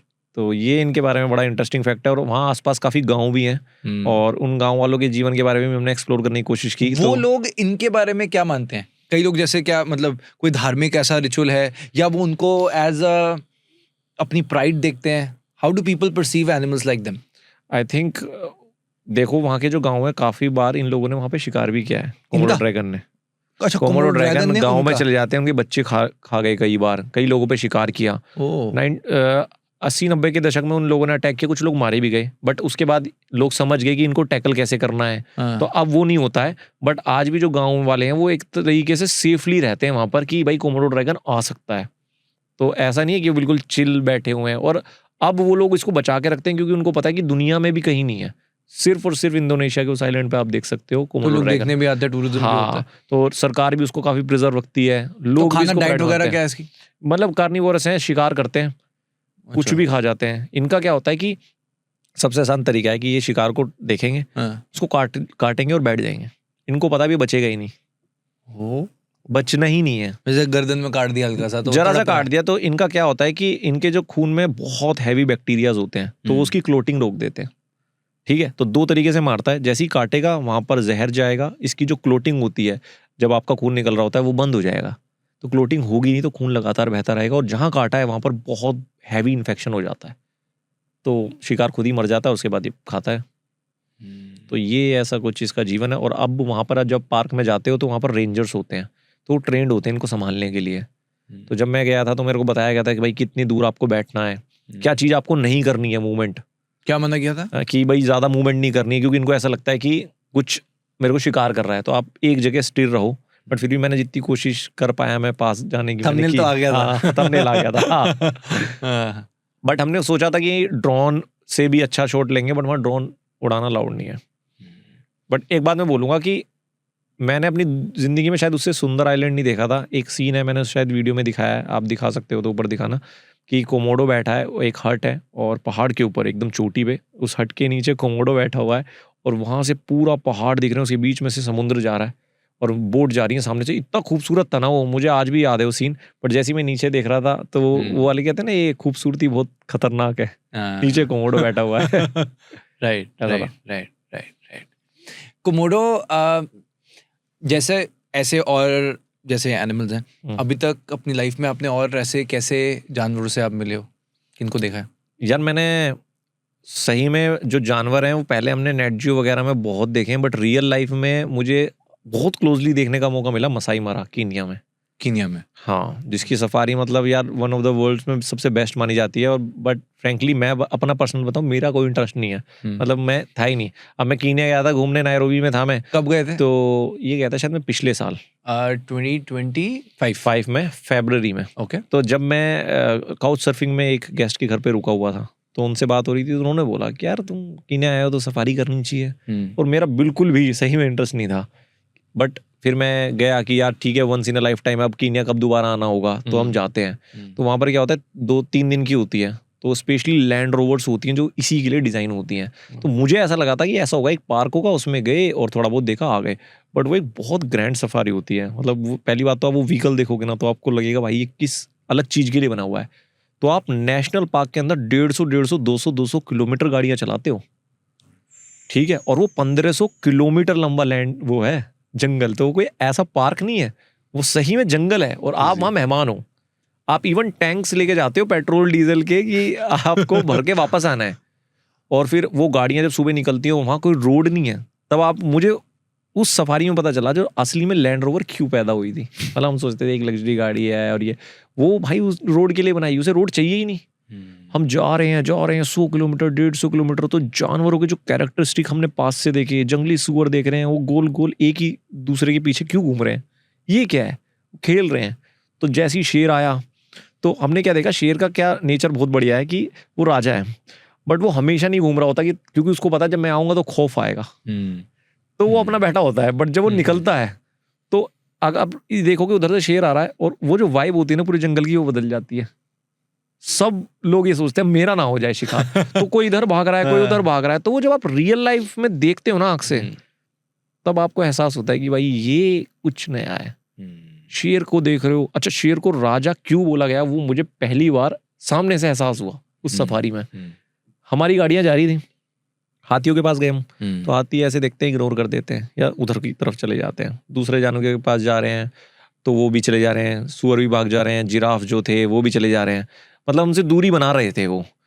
शेर का परिवार आता है, वो हमें यूँ देखता है और वो हमारी तरफ बढ़ता है, और भाई गाड़ी की तरफ ऐसे आके यूं ही हमें उसको फर्क ही नहीं पड़ता है कौन हो तुम, टायर के बराबर से वहीं बैठ गया। तो वो एहसास लगता है कि भाई राजा जो है उसको सिर्फ बोला नहीं गया है, वो अपने आप को राजा मानता है। तो वो हमें दिखाता भी है वहां पे कि तुम यहाँ पर आए हो, तुम मेहमान हो, जंगल में रहे। हाँ जंगल मेरा। और जब वो चलता है तो सारे जानवर इधर उधर भाग रहे होते हैं। तो वो उसके कैरेक्टर में दिखता है। हाइना देखो, हाइना पास से सबसे पहली बार जो कहते हैं कि भाई सबसे बड़ा दुश्मन भी है इनका, इनके बच्चों को खा जाता है वो शेर के बच्चों को? शेर और हाइनास की जो दुश्मनी है वो एक ऐसी दुश्मनी है जैसे आप बोल सकते हो इंडिया और पाकिस्तान एकदम कट्टर। ओके। हाँ, तो इसके ऊपर तो एक कहानी भी थी। मुझे एक जंगल में जो काम करते हैं इंडिया में, मुझे बिलीव भी नहीं हुआ था जब मैंने वो कहानी सुनी थी। मुझे ऋषिकेश में मसूरी में एक हॉस्टल में था मैं, तो वहाँ पर मैं गया हुआ था। तो जैसे वहाँ पर हॉस्टल में कॉमन एरिया होता है, तो जैसे ही मैं कॉमन एरिया में एंटर करा तो वहाँ पर काफ़ी सारे, जैसे आप ये पेज लेके बैठे हो ऐसे पेजेस लेके एक बंदा बैठा हुआ था और कुछ मैपिंग कर रहा था, फिर दूसरा कर रहा था, जैसे कोई प्लानिंग चलती है ना, मिशन की प्लानिंग। और बहुत सारे पेपर्स थे। जैसे ही मैं एंट्री करा वो बोला भाई इस पेपर्स को मत छोड़, एकदम हाथ मत लगाना, मैं कुछ कर रहा हूँ। मुझे भी लगा यार ये तो बड़ा अजीब यूनिक सा काम है। तो जब मेरी उससे बाद में बात हुई थी, वो एक शेरनी को रेस्क्यू कर रहा था इंडिया में किसी जंगल से, और वो लाइव मैप बनाने वाला था। उसकी डेफिनेशन क्या होती है वो मुझे याद नहीं, बट कुछ ही ऐसे लोग हैं जो ऐसा लाइव मैप बना सकते हैं। तो वो एक रेस्क्यू ऑपरेशन प्लान कर रहा था शेरनी का, जो घायल थी। वो घायल क्यों थी? उसके बच्चे को हाइनास ने खाया और फिर वो अकेले शिकार करने चली गई हाइनास का। और वो बंदा बोल रहा था 100 या पता नहीं कितनी लाशें हाइनास की मिल चुकी हैं हमें, ठीक है। तो अब इंसान आएगा बैलेंस बनाने के लिए। तो जो जितने रेंजर्स हैं वो निकले हुए हैं, और उस शेरनी के जितने भी मतलब पहले पास्ट में हस्बैंड रहे हैं उनको भी पता चल चुका है कि हमारे बच्चे मारे हैं। तो ये इस तरीके की जब उसने कहानी सुनाई तो मुझे लगा यार ये तो ऐसा लग रहा है कोई सीरीज है। बट उसने बताया कि जंगल में ना लाइफ ऐसी ही चलती है। और आपने देखा होगा इसलिए जो रेंजर्स वगैरह होते हैं ना, इंसान होते हैं जो हमारे फॉरेस्ट डिपार्टमेंट होते हैं, ये सिर्फ बैलेंस बनाते हैं। तो ये हाइनास और इनका तो बहुत पुराना है, बट ये आप क्लोज फील करते हो मसाई मारा में। बट इसका एक चीज हो रहा है कि मुझे ऐसा लगता है इंडिया में भी ये काफी सारी पॉसिबिलिटीज हैं अगर हम अपने जंगल्स को एक्सप्लोर करें। और शायद आने वाले टाइम में हम करेंगे इंडिया के जंगल्स को एक्सप्लोर, और ऐसा ही मसाई मारा इंडिया में खोजेंगे। राइट। सो आई थिंक वही है कि जैसे इंसानों में इमोशंस होते हैं, जानवरों में भी वो इमोशंस होते हैं। हाँ, और वो कैपेसिटी मतलब एक हायरार्किकल ऑर्डर में हर जगह कहीं ना कहीं ऐसी चलती है। वो चलती है। कीनिया में और क्या देखा आपने? यार कीनिया में मैंने ये देखा कि देखो उनके पास जितना है उसमें वो काफ़ी अच्छा कर रहे हैं। हमें एक अदर साइड ऑफ कीनिया भी हमें देखनी चाहिए कि हम देखते हैं स्लम्स देख लिए या एक गंदी साइड देख ली। कीनिया में मैंने सबसे बेस्ट नाइट लाइफ, मतलब कि एकदम न्यू था मेरे लिए, क्योंकि कीनिया आप सोच के गए हो कुछ और सोच के गए हो, आप वहीं नाइट लाइफ देख रहे हो कि पूरा क्लब एक साथ डांस कर रहा है, इतना रिदम है, इतना सारा पीसफुल माहौल है और crowd all over the world उनके क्लब में। तो वो एक साइड था कि काफ़ी अच्छा भी कर रहे हैं। जो उनका सिटी सेंटर है वो काफ़ी अच्छे से वो डेवलप कर रहे हैं। तो वहाँ पर आपको लैंड करके ये दिखता है कि उन्होंने ये तो साबित किया हुआ है कि हमारे पास अभी शायद फंड्स नहीं है, अभी हमारे पास इकोनॉमी हमारी स्ट्रांग नहीं, बट होगी तो हम ऐसा कुछ बना सकते हैं। अच्छा मुझे ये बताओ, कोई भी नई जगह जाता कोई कैसे उस सिटी को अच्छे से एक्सप्लोर करे? हर कोई जाता है कि यार मैं यहाँ का भाई मैं बेस्ट घूम लूँ। अब लोग यही करते हैं, गूगल में देख लेते हैं सबसे अच्छा क्या है, ये कैसा है। तो कोई किसी भी नई कंट्री में जा रहा है पूरी दुनिया में, give me the best travel hack. भाई मुझे क्या लगता है, आप गए पहले तो आप ये देखो किस जगह पे हो। मेन एक चूल होगी कि जो फेमस जगह जैसे आप इजिप्ट गए हो, आपने पिरामिड देख लिया, ठीक है भाई, डन हो गया। उसके बाद ना आप चीज़ें नोट करना शुरू करो। मैं कैसे देखता हूँ, मैं गूगल मैप पे अपने पास गूगल मैप को खोलता हूँ रैंडमली, कुछ नहीं डालता उसमें, ये देखता रहता हूँ कि कौन सी ऐसी चीज़ें जो मेरे अट्रैक्शन की है। कई बार ऐसा रहता है कि यार ये पार्क कहाँ पर है, उसमें एक मार्केट आ रही होती है, उस मार्केट पे क्लिक करके उसकी फोटो देखते हैं, ये मार्केट बड़ी इंटरेस्टिंग है, बेशक उसके 70 रिव्यू ही है। वहाँ चला गया मैं टैक्सी लेके। अब वो जो मार्केट होगी ना, वहां पे आपको कोई भी एज अ टूरिस्ट मतलब ऐसे ट्रीट नहीं करेगा, क्योंकि वो आप ऐसी जगह नहीं गए हो, फेमस है। तो वहां से ना आपसे लोग बात भी करना चाहेंगे, यार कहाँ से हो तुम। तो तब देखना आपको तब लगेगा मैं पहली बार ट्रैवल कर रहा हूँ।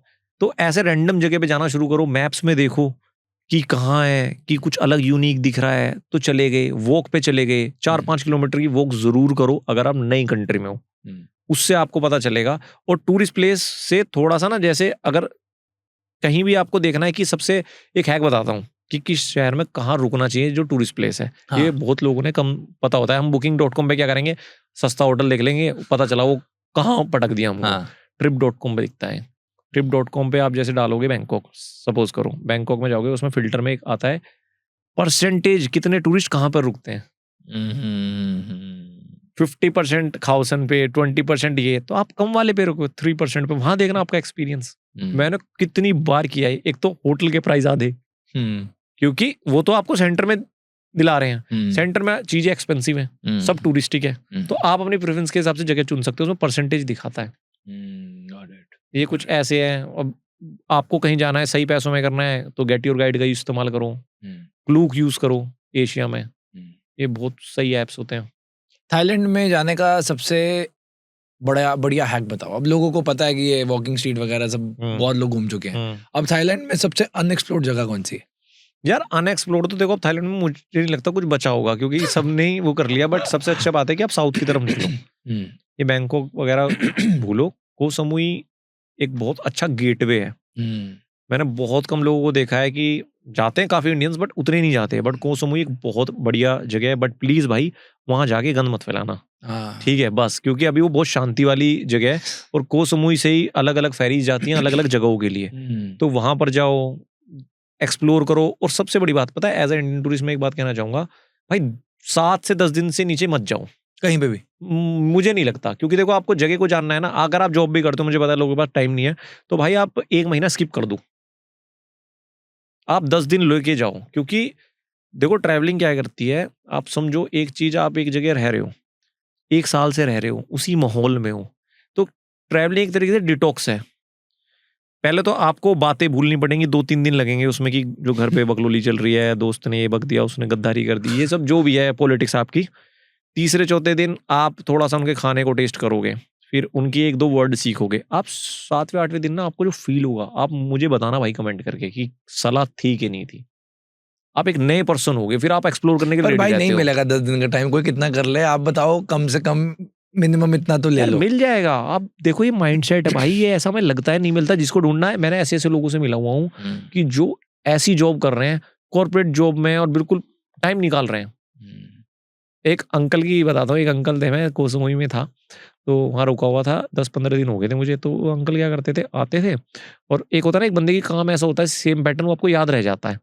कि आते थे बियर खोलते हुए, और ऐसे नंगे लेट जाते थे कच्चा पहन के, उस पे लेटे हैं, सनबात ले रहे हैं, फिर 2-3 घंटे यूं ही पड़े हुए हैं। गए समुद्र में, नहाए, स्कूटी पे बैठे, बियर पीते हुए, सामने एक बोतल, लंच किया, आ गए। तो वो सेम पैटर्न था डेली, एक ही कच्चा। ठीक है, तो ठीक है भाई। अब बैक 2 साल बाद मैं मलेशिया के हॉस्टल में बैठा हूँ, और मैं ऐसे बेड में बैठा हूँ, फोन चला रहा हूँ, वो अंकल मेरे सामने बैठे हैं। भाई मैं देख रहा हूँ यार ये वही बंदा है क्या। फिर मैं उसको बोला, वो थे इटालियन, तो उनको इटली भाषा में बात कर रहे थे वो, तो मुझे भाई समझना है ना, उनको मेरी बात समझ में आए। तो फिर मुझे कोसम हुई, तो मैंने उनको गूगल ट्रांसलेट में बोला, तो बोले हाँ यार मैं था। सोचो 2 साल बाद मलेशिया का एक रैंडम हॉस्टल, उसमें बंदा तुम्हारे सामने बेड पे वो बंदा बैठा है। तो मैंने उनसे फिर पूछा, तो बोलते हैं कि मैं काम करता हूँ, और मैं जनवरी फरवरी मार्च फिक्स है मेरे 3 महीने, मैं निकल जाता हूँ। ये नहीं मिलता है, हम इंडियंस का माइंडसेट है भाई, सब मिलता है टाइम। आज बीमार हो जाते हैं लोग, 2 साल तक इलाज कराते हैं हॉस्पिटल में लेट के, उस दिन कैसे टाइम मिल जाता है। टाइम होता है, हम देखते नहीं है। अच्छा, अब 2026 के हिसाब से top 5 best tourist places in the world. भाई एक तो कीनिया, इथोपिया जाओ। थोड़ा आपको ऐसा लगेगा ये क्या बोल रहा है भाई, बट आपको थोड़ा दूसरी साइड भी पता होना चाहिए, out of the touristic zone. वहाँ की जो सफारी है वो बहुत अच्छी है, बट इंडिया में भी हमारी काफी सफारी हो रही है, उसको हम एक्सप्लोर करेंगे, बट मैं अभी बोल नहीं सकता। बट इथोपिया ट्रैवल करो, और इंडोनेशिया के दूसरे आइलैंड्स ट्रैवल करो। इंडोनेशिया में सिर्फ बाली नहीं है। ठीक है, मकासार जाओ, उनके ताना तोराजा जाओ, जहाँ पर लोग मरने के बाद बॉडीज को रखते हैं काफी टाइम तक। गए हो वहाँ पे? हाँ, अच्छा, 1.5-2 साल रखते हैं भाई, घर पे बॉडी पड़ी रहती है, और फिर उसको उसकी सेरेमनी करने के लिए 24 भैंसे 24 सूअरों की बलि चढ़ानी पड़ती है। लाइव बलि चढ़ती है, आप देखोगे भैंसे ला रहे हैं, काट रहे हैं। उनका मानना ये है कि इसकी आत्मा भी इन भैंसों के साथ जाएगी स्वर्ग पे, और सूअर रास्ता दिखाएगा। और वो सेरेमनी बड़ी एक्सट्रीम होती है। देखी थी? हाँ, वहीं थे। तो वो आपको देखो, उससे ना एक चीज पता चलती है, मैं बताता हूँ। जब हम पहली बार सुनते हैं तो अब आप बोलोगे यार ये तो गलत है यार, इतना जानवरों के साथ। ट्रैवलिंग आपको 6 और 9 का डिफरेंस बता देती है। मैंने 6 लिखा, तुम्हें तो 9 दिख रहा है भाई, मेरा 6 है। तो कोई सही नहीं है, कोई गलत नहीं है, सबका आप जज ही नहीं करो भाई, जज करना बंद कर देते हो। मेरे को कोई आके ऐसे कुछ बोल देता है ना, ठीक है भाई ये तू होगा, मैंने तो लिया ही नहीं दे रहा, फर्क ही नहीं पड़ता। आपको नहीं, आप अपने जो बिलीव्स है उसको रखो, दूसरे के जो है उसकी रिस्पेक्ट करो। आप जज करने, मेन मुझे लगता है सबसे अच्छा तो पॉइंट यही है, ट्रैवलिंग आपको जज करना भुला देती है। तो आपको दिख रहा है वो गलत है। अब कई लोग, मैंने वहाँ देखा है कि इंडोनेशिया में घूम रहा था मैं एक मार्केट में जकार्ता के आसपास, वहाँ कोबरा के पकोड़े खाते हैं भाई वो लोग। मैंने उसकी वीडियो बनाई, 100 मिलियन व्यूज, बहुत लोगों ने पसंद किया है। कोबरा, इतना बड़ा कोबरा यार जिसे देख के आदमी की सांस रुक जाए, उसके कोबरा पकोड़े खाते हैं उसको। 1200 रुपये किलो बेचते हैं, तुम्हारे सामने ही निकालेंगे, इतना बड़ा सांप, इतना मोटा, उसको काटेंगे, उसके पीसीस करेंगे, उसको फ्राई करेंगे, उसको खाएंगे। अब वो उनके लिए एक नॉर्मल बात है। उनको ऐसा लगता है हम क्यों नहीं खाते हैं, बट हम नहीं खाते भाई, हमारा अपनी बिलीफ है, हम पूछते हैं। तो मैंने जैसे उन्होंने मुझसे पूछा तो मैंने अपना बिलीफ सही बताया है कि हमारे यहाँ मानते हैं कि भाई पत्तों में भी जान होती है, पेड़ों में भी जान होती है, जानवरों में भी जान होती है, तो हम पूजा करते हैं। तो बोला अच्छा ये बात है। वो फिर कुछ लोग आते हैं कहते हैं भाई हमें पकौड़े नहीं खाने, में खून पीना है। खून पीना है? हाँ, तो फिर वो खून निकालते हैं ग्लास में भर के, जैसे जूस हमारे यहाँ पीते हैं, खून पीते हैं। तो ये एक वे ऑफ लिविंग है। माइंड आपका ओपन हो जाता है कि बहुत अलग अलग तरीके के लोग हैं, उनकी बिलीफ वही है। और वो एग्जिस्ट करते हैं यार, हमारे कहने और ना कहने से कोई ना रुकेगा ना कुछ होगा। मुझसे बोल रहे हैं कमेंट, भाई तुम्हें रोकना चाहिए था इनको, वो जो 22 भैंसों की बलि चढ़ा रहे हैं। मतलब वो उनका 100-200, मैं क्या रोकूंगा यार, वो मुझे कहेंगे ये 23वीं भैंस ही है इसको लेके जाओ। ये नॉनसेंस बात है। अब अपन सन्नी देओल थोड़ी है कि पाकिस्तान में जाके सन्नी देओल नहीं करेगा। सन्नी देओल तो पहाड़ों में घूमता रहता है, गन उखाड़ रहे हैं वहां पे जाके, ये नॉनसेंस बात है भाई। आपको, आप देखो, एग्री नहीं करते चुप चले जाओ। कौन कह रहा है भाई नहीं आप जाओ ही मत ना, जाओ ही मत। क्यों? तो ना आपके जाने से ऐसे भी नहीं कि आप नहीं जाओगे तो रोक देंगे कि भाई वो नहीं आ रहा है, वो चलेगी सेरेमनी। आप उसका पार्ट बनना चाहते हो, बनो। फिर वो समझाते भी है बहुत। That's how the ecosystem works यार। आप देखो आज से मतलब जो कोई हमने शो में कुछ ऐसे लोग होस्ट किया जो कि जीन्स की स्टडी भी करते हैं, तो वो बताते हैं जब स्केलेटन्स का डीएनए जब टेस्ट करते हैं तो जो एंसेस्टर्स थे तो तब कौन सा वेजिटेरियन है यार, ये तो सब कुछ बाद में आया। इसमें एक वो भी है, स्कॉटलैंड का मुझे एक बात याद आई है कि हम लोगों के ऊपर इतना सिविक सेंस के थप्पे लगते रहते हैं। मैंने अपनी लाइफ में लाइव सिविक सेंस का पीएचडी देखी है भाई स्कॉटलैंड में। अच्छा। लोगों को रोड पे पोटी करते देखा है मैंने, वो भी यूथ को, उनके एकदम जवान लोग क्लब से आ रहे हैं बाहर रात को, वीकेंड का टाइम था, मैं टेस्को ही जा रहा था, वहाँ भी टेस्को है, मैंने सोचा बोतल वगैरह लेके आता हूँ भाई। क्लब से आ रहे हैं भाई, रोड पे बैठ के शिट कर रहे हैं और चले जा रहे हैं। तो सोच के देखो, अगर ये कोई इंडियन कर दे ना पूरी दुनिया में वायरल हो जाएगा। तो ये आप घूमोगे ना कोर में तो आपको दिखेगा ये सब एक वो होता है, थोपने वाली बात होती है।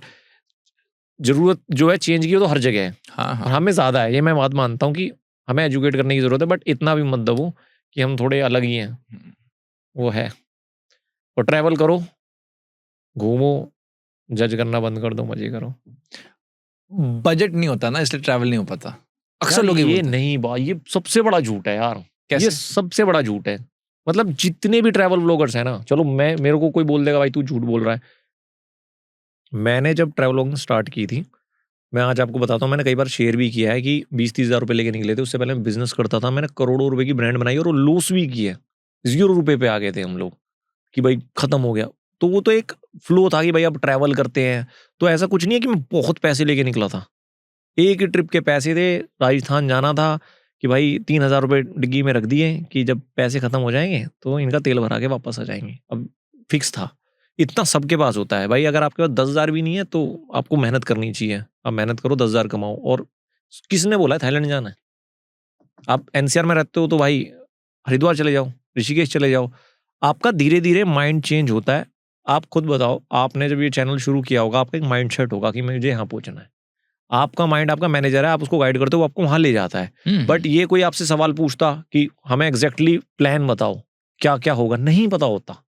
जितने भी ट्रैवल ब्लॉगर, मैं आपको नाम बता सकता हूँ 1.5-2 मिलियन वाले, आप किससे पूछ लेना, किसी के पास भी पैसा नहीं था। नहीं, ट्रैवल ब्लॉगर के अलावा जैसे नॉर्मल जिसको व्लॉगिंग नहीं भी करनी, वो ये सोचता है कि यार मैं वहां पे जाऊंगा, कोई फॉरेन कंट्री बजट में घूम सकता है। काउच सर्फिंग होती है, आप अपना जहां भी जाओ काउच सर्फिंग पे अप्लाई करो, लोग आपको फ्री में रखेंगे घर पे। काउच सर्फिंग एक ऐप है जिसमें लोग होस्ट करते हैं। कीनिया में जब मैं पहली बार गया था तो मैं पहली बार काउच सर्फिंग ट्राई की। एक लड़की ने मुझे अपने घर में रखा, उसकी स्टोरी भी हमने शेयर की थी, वो बहुत ज़्यादा वायरल हुई थी। उसको कभी मिला नहीं, कभी उसको मैंने जाना नहीं, सिर्फ नंबर वाइज शेयर हुआ, उसने मुझे बुलाया, हम उसके घर पे रहे और उसने बिल्कुल एक पैसा हमसे नहीं लिया, इतना अच्छे तरीके से हमें घुमाया। हम भी यही थे कि आज कुछ मांगेगी, कुछ तो चाहिए होगा, मतलब माइंड ये है कि बिना क्यों गिव करेगा। एंड टेक तो होगा। बट भाई यही था उसका कि मुझे Free में। ट्रैवलर्स को रखना होता है कि मैं घूम नहीं सकती, तो मुझे ट्रैवलर्स के थ्रू दुनिया पता चल जाती है। और सही में मैंने उससे ना 1-2 सवाल पूछे थे, अच्छा तुम ये बताओ कि किस कंट्री के लोग तुम्हें अजीब लगे। उसके जवाब एकदम एक्यूरेट थे। किसके अजीब लगे मतलब उसको? उसको चाइनीज और वो बहुत ज्यादा अजीब लगे, चाइनीज और जैपनीज, अच्छा। कि वो ये बोलते कि भाई ये बात ही नहीं करते हैं, मतलब यार हाँ। इसका मतलब क्या है, आप मेरे यहाँ रुक रहे हो फ्री में वो भी, और फ्री कुछ में, तो बोलो। तो कुछ तो सोचो कि मेरे से हाय हेलो। तो काउच सर्फिंग का मतलब ये है भाई कुछ शेयर करो, अपनी स्टोरी शेयर कर दो, तो या ये उनके लिए पूरी दुनिया खाना में बना होता दो, है? पूरी दुनिया में। अच्छा, तो एक हाँ। ये कर सकते हो और एक ऐप है मेरे फोन में है, वो उससे आपको जॉब मिल जाएगी बाहर। अच्छा। काफी हैक्स होते हैं, आप जब निकलोगे ना वो उसमें आपको फ्रीलांसिंग वर्क मिल जाता है कि आप किसी के घर रखे फार्म में काम कर सकते हो, और स्कूल में आपको पार्ट टाइम जॉब मिल जाएगी अगर आप ऐसे ट्रैवल करना चाहते हो। घूमने का हैक बताओ। एक तो चलो ये पता लग गया कि किसी घर में कोई स्टे करा सकता है, और ब्लॉग्स हो गए, ब्लॉग्स घूमने का क्या है भाई, पब्लिक ट्रांसपोर्ट इस्तेमाल करो, हर जगह पब्लिक। कभी भी आप इंडिया में कितना करते हो यार आप टैक्सी इस्तेमाल, पब्लिक ट्रांसपोर्ट बहुत ईजी होता है, वो कर सकते हो आप। और हिच हाइकिंग करो, बहुत ईजी तरीके हैं। शुभम ने हिच हाइकिंग करके पता नहीं कितने हजारों किलोमीटर घुमा है वो, जो आज 196 कंट्री कर चुका पूरा। तो अब उसकी शुरुआत देखो, कहाँ थे पैसे भाई। पैसे भी तभी आते हैं जब आपका व्हील होगा। अब आप बैठोगे मेरे पास 10 लाख होगा तो मैं वर्ल्ड ट्रैवल शुरू करूंगा, वो कभी नहीं होंगे, कभी नहीं होंगे। मैं आज लिख देता हूँ, कोशिश भी मत करना क्योंकि ऐसे नहीं चलती, मुझे नहीं लगता दुनिया ऐसे चलती है। राइट। और जिस दिन 10 लाख होंगे ना, उस दिन आपको 10 लाख बहुत प्यारे हो जाएंगे, आप उसको खर्च नहीं करोगे। दैट्स ट्रू, है दैट्स ना? राइट। सही क्योंकि बात है। हमें ऐसा लगता था कई बार कि हमारी वीडियो से 2-4 लगाएंगे, 2-4 लगा के एक अलग वीडियो बनाएंगे, बट जब वो आते हैं तो फिर आपकी अलग प्रायोरिटीज हो जाती है। Right right right right. ऐसा है। ऑसम, बहुत बढ़िया। तो अगर मैं बहुत सारी कहानियां जाननी है, अब आप, मुझे पता है, सुनने में आया कि आप नॉर्थ कोरिया जाना चाह रहे भाई मैं जाना तो चाहता हूँ, बस वो आने तो दें। वहाँ जाना बहुत मुश्किल है। क्यों? क्योंकि वो एक सर्टेन नंबर्स ऑफ टूरिस्ट को अलाउड करते हैं, हो? और वहाँ पर कुछ स्पेशल इवेंट्स होते हैं, उसी के थ्रू आप एंट्री कर सकते हो। पहले अलाउड था कि आप नॉर्मली भी जा सकते थे, कुछ Okay. ब्लॉगर स्टार्टिंग में गए थे, अच्छा। बट उसके बाद उन्होंने मैराथन वाला रूट है, तो उसमें कुछ एजेंसीज होती हैं, उनसे आपको बात करनी पड़ती है, वही आपको लेके जाते हैं, और बहुत महंगा है। अच्छा। और आपको 4-4, 5-5 साल की वेटिंग भी होती है। ओके। अब जैसे केव थी वियतनाम में, हमें उसमें जाना, तो दुनिया की लॉन्गेस्ट केव है वो, उसके अंदर अपना खुद का मौसम है, खुद के बादल हैं। सोचो हमारी अर्थ पे ऐसी चीजें हैं, तो वहाँ उसकी 3 साल की बुकिंग फुल है। ओह। उसके अंदर अपनी नदी है, अपने बादल हैं, अपना उसका एक खुद का एटमॉस्फेयर, उसका अपना खुद का इकोसिस्टम है। जंगल भी कहते हैं, छोटा सा भाई पड़ता देखो, है। अब तो मेरे को एक बात पक्का पता लगी है, मुझे कहीं पे भी जाना है, सबसे पहले भाई आपको पूछूंगा भाई क्या बुक कराना है, कुछ महीने पहले बता दो, हाँ। क्योंकि तो आई डोंट थिंक यार लोगों को इतना पता भी चल पाता होगा। यही है, मैं तो भाई ये बोलता हूँ, देखो लोग बोलते हैं पैसा पैसा बहुत जरूरी है, ठीक है, लाइफ में आपको जी वैगन चलानी है, चलाओ, बंगला लेना है, करो, बट ये जो चीजें हैं ना, इनके साथ अपने रियल लाइफ के जो एक्सपीरियंसेस हैं उसको जरूर करो। क्योंकि आप ना भूल जाओगे, एक दिन गाड़ी लेते हैं, 2-4 दिन मोहल्ले वाले देखते हैं भाई ने ले ली, फिर उसका सब भूल जाते हैं। बट जिस जगह आप गए हो, वो जगह की जो याद होती है ना, जब वो नहीं भूलते हो। मैंने जैसे बोला 100%। जापान टिंग टिंग, वो 7-11 याद आता है, ये बहुत जरूरी है, बहुत जरूरी है। राइट। सोलो ट्रैवल करना कितना इंपॉर्टेंट है लाइफ में? भाई मेरे को तो नॉनसेंस लगता है। अच्छा, नहीं बिलीव कर। मैं यहाँ जो बोल रहा हूँ, मैं पहले बता रहा हूँ, ये मेरे पॉइंट ऑफ व्यू है, तो इस पे हर्ट मत हो जाना। कोई ट्रैवल करता हो सोलो तो भाई आपके लिए बहुत अच्छा है, बट मैं तो यार सोलो जो करता है वो भी जाके वहाँ लोगों से ही मिलता है, मैंने देखे वो सोलो ट्रैवल। वो आइडिया ये है ना कि आप नए लोगों से उस चीज में ठीक है, बट मुझे ऐसा लगता है कि यार कई बार ना आप ऐसी जगह होते हो कि बैठे हो, जस्ट सपोज करो कि बहुत खूबसूरत जगह है, तो आपका एक नया बंदा हो, एक आपको पुराना बंदा है, ये क्या है यार, ये मतलब आप एक डिस्कशन कर सकते हो। राइट। अगर आपके पास ऐसा बंदा नहीं है तो जबरदस्ती मत किसी के चेपो, फिर आप अकेले जाओ। और उसकी मुझे ऐसा लगता है एज है, मेरा जो मानना है, मेरे घर में जितने भी बच्चे हैं, मेरा माइंडसेट है कि भाई मैं 18 से 24 निकाल दूंगा उनको, सर्टेन पैसे जाओ, और 100 कंट्री से 50 कंट्री से पहले मेरे को शक्ल मत दिखाना। तुम्हारी डिग्री यही है, नहीं आए, गायब हो गए, ले गई दुनिया तुम्हें, कोई बात नहीं, यही था तुम्हारा, फिर वैसे भी क्या ही है, पर जब आएंगे तो कुछ आएंगे भाई, ये मैं जानता हूँ। मुझे उनको कोई ट्रेनिंग नहीं देनी, कोई, बस जाओ, वो सीख जाएंगे भाई, दुनिया सिखा देगी। तो यही आपको है दुनिया ने क्या सिखाया? भाई, मेरे को तो बहुत चीज सिखाती। मैं तो सबसे इम्पोर्टेंट माइंडसेट, कोई गलत कोई सही नहीं है, तुम्हारा गलत मेरे लिए सही, मेरा सही तुम्हारे लिए गलत हो सकता है। तो करेक्ट। कुछ भी नहीं है, सही गलत की कोई डेफिनेशन ही नहीं है दुनिया में असल में। ठीक है, अपनी बिलीव मत थोपो।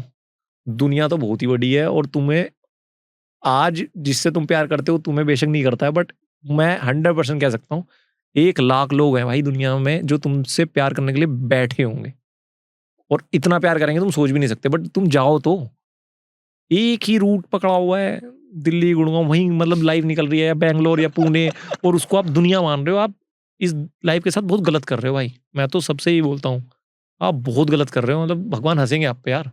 आपको पैर दिए, साला जानवर तो जा भी नहीं सकता फ्लाइट में आपके पास आज हम जिस टाइम पे रह रहे हैं, आज हम ये डिस्कस भी कर पा रहे हैं। 100 साल पहले क्या ऐसे ट्रैवल करना पॉसिबल था? इतनी फैसिलिटीज नहीं थी, इतना स्ट्रीमलाइन नहीं थी चीजें। आज वीजा लग जाते हैं, फ्लाइट्स वगैरह पकड़े कहीं भी जा सकते हो। तो भाई जाओ, दुनिया बैठी है, एक्सप्लोर करो, और जिन चीजों के बारे में सोचते हो टैबू, तुम्हारे टैबू टूटेंगे। और तब तुम्हें पता चलेगा कि जो ऑनलाइन लाइफ है, जो रियल लाइफ है, बहुत अलग है भाई। और जज मत करो बिना देखे। करेक्ट। लोग बोलते हैं कि भाई अफ्रीका के लोग ऐसे होते हैं। मेरा फोन चोरी हुआ है इथोपिया में, बट मैं आज भी बोलता हूँ मैं इथोपिया वापस जाऊंगा। आप ये देखो, जिसने दिलाया वो भी तो इथोपिया का ही था। वो फैमिली जिसने मेरा बिल दिया, वो होटल वाला जो मेरे साथ यार गया। अच्छे बुरे मतलब वो तो आई थिंक वो तो हर जगह कहीं भी किसी के साथ, दुनिया की सबसे अच्छी कंट्री में हो सकता है। पेरिस में कितनी चोरियां होती हैं हर कोई कहता ही है। देख लो। तो पूरी दुनिया में वो तो बैड गुड एक्सपीरियंसेस तो होते रहेंगे, बट वो ये you have to take the call. मैंने कहीं एक लाइन पढ़ी थी बड़ी खूबसूरत सी, travel enough to find yourself. हाँ, यही तो मैं बोल रहा हूँ कि Right. मैं इतना अलग था। मैं अब सोचता हूँ कि यार मेरा माइंडसेट ही बिल्कुल चेंज हो गया। हाँ, आप देखो क्या है, आप गली में जा रहे हो, एक गली आपको खूबसूरत लगी, यार इसमें चलता हूँ, आपने वो टेक ली, चले गए। नॉर्मल लाइफ में ना आप इतने, आपके पास ऑप्शंस नहीं होते कुछ नया। जब भी आपको माइंड के सामने कुछ नया आता है ना, तो आप सोचते हो, right. धीरे धीरे आपके दिमाग में एक इमेज बन जाती है, मैं हूँ क्या। जैसे मैंने बोला, मुझे क्या पसंद है कि भाई मेरे को एकदम से तेज कंट्री नहीं करनी ट्रेवल।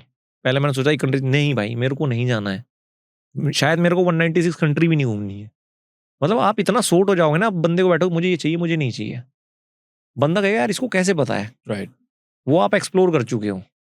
मेरे को स्लो घूमना है, एक कंट्री में जाके 3 दिन तो मैं सोता हूँ भाई आराम से बैठा हूँ, नीचे चाय पी लूंगा, कॉफी पी लूंगा, लोगों से मिलूंगा, फिर मैं निकलूंगा, घूमूंगा 10-15 दिन। ये मैं हूँ। That's awesome. हाँ, और एक ट्रिक बता देता हूँ। कई लोग बोलते हैं कि यार बोर हो जाते हैं कैसे घूमे। प्लान रखो भाई, किसी कंट्री में जाओ, 3 दिन रुकना एक जगह पे, जगह बदल दो, असली मजा देखना तुम। और 30 दिन दो लाइफ में अपने। कोई अगर कर सकता है ना, पूरे इंडिया में कोई देख रहा है जिसके पास 30 दिन है, और तुम्हें देखना है कि ट्रैवलिंग तुम्हारे लिए क्या कर सकती है, निकल जाओ कहीं भी, 3 दिन में जगह बदलनी है, 30 दिन बाद देखना क्या होगा भाई। कभी नहीं जाओगे वापस फिर उस लाइफ में। मैं लिख के बोल रहा हूँ, ये हैक है, कभी नहीं जाओगे। ये जिंदगी का हैक है। ये जिंदगी का हैक बता दिया मैंने, कि फिर तुम्हें समझ में आ जाएगा कि चीज है क्या। Right right. बहुत बढ़िया भाई, पहली बार आपसे मिलना हुआ, और जैसे मैं बताया ये मेरे लिए बड़ा ही नीश नया है, पर ये कहानियां सुन के बहुत ही मुझे एक अलग पर्सपेक्टिव मिला, जब स्पेशली वो जो ट्राइबल कम्युनिटी थी। और बट मैं ये ज़रूर कह सकता हूँ यार कि the way you are exploring your life, it's really interesting. और जिस तरह से आपका नज़रिया है, वोल्केनो के ऊपर कैमरा पकड़ के चढ़ जाओ, आई थिंक दैट ये भी बहुत लोगों के लिए एक एक्सपीरियंस है जो कि विजुअली आप दे पा रहे हो। And for what you doing, और इतने सालों से आप जो लोगों के लिए कर रहे हो, I think that's a great job. And thank you so much for being on the show. Was such a pleasure to host you भाई। थैंक यू भाई इनवाइट करने के लिए। और मेरे को भी मौका मिल जाता है इन पॉडकास्ट के थ्रू ना कि स्टोरी शेयर कर सकूं, क्योंकि कुछ बातें ऐसी होती है ना वो कभी व्लॉग्स में नहीं आ पाती हैं। तो ये एक अच्छा वो रहता है, और मैं सोचता हूँ मोटिवेट भी हो जाए यार कुछ लोग, 100%। 1-2 बंदे भी हो जाए, बहुत लोग होंगे। ठीक है। अब जितने लोग घूमेंगे वो सब नीचे लिखेंगे कि हम कहाँ घूमने गए। Looking forward to more of your travel vlogs. जरूर भाई जरूर, कुछ एक्सप्लोर करेंगे और कहानियां सुनाने आते रहेंगे यहाँ पर। Thank you. आज का पूरा शो देखने के लिए दिल से शुक्रिया। एपिसोड कैसा था मुझे कमेंट सेक्शन में जरूर बताइएगा। चैनल को सब्सक्राइब भी अवश्य करें, क्योंकि सुपर टॉक्स एक मूवमेंट है जो हमारे देश का भविष्य उज्जवल बना रहा है। जय हिंद।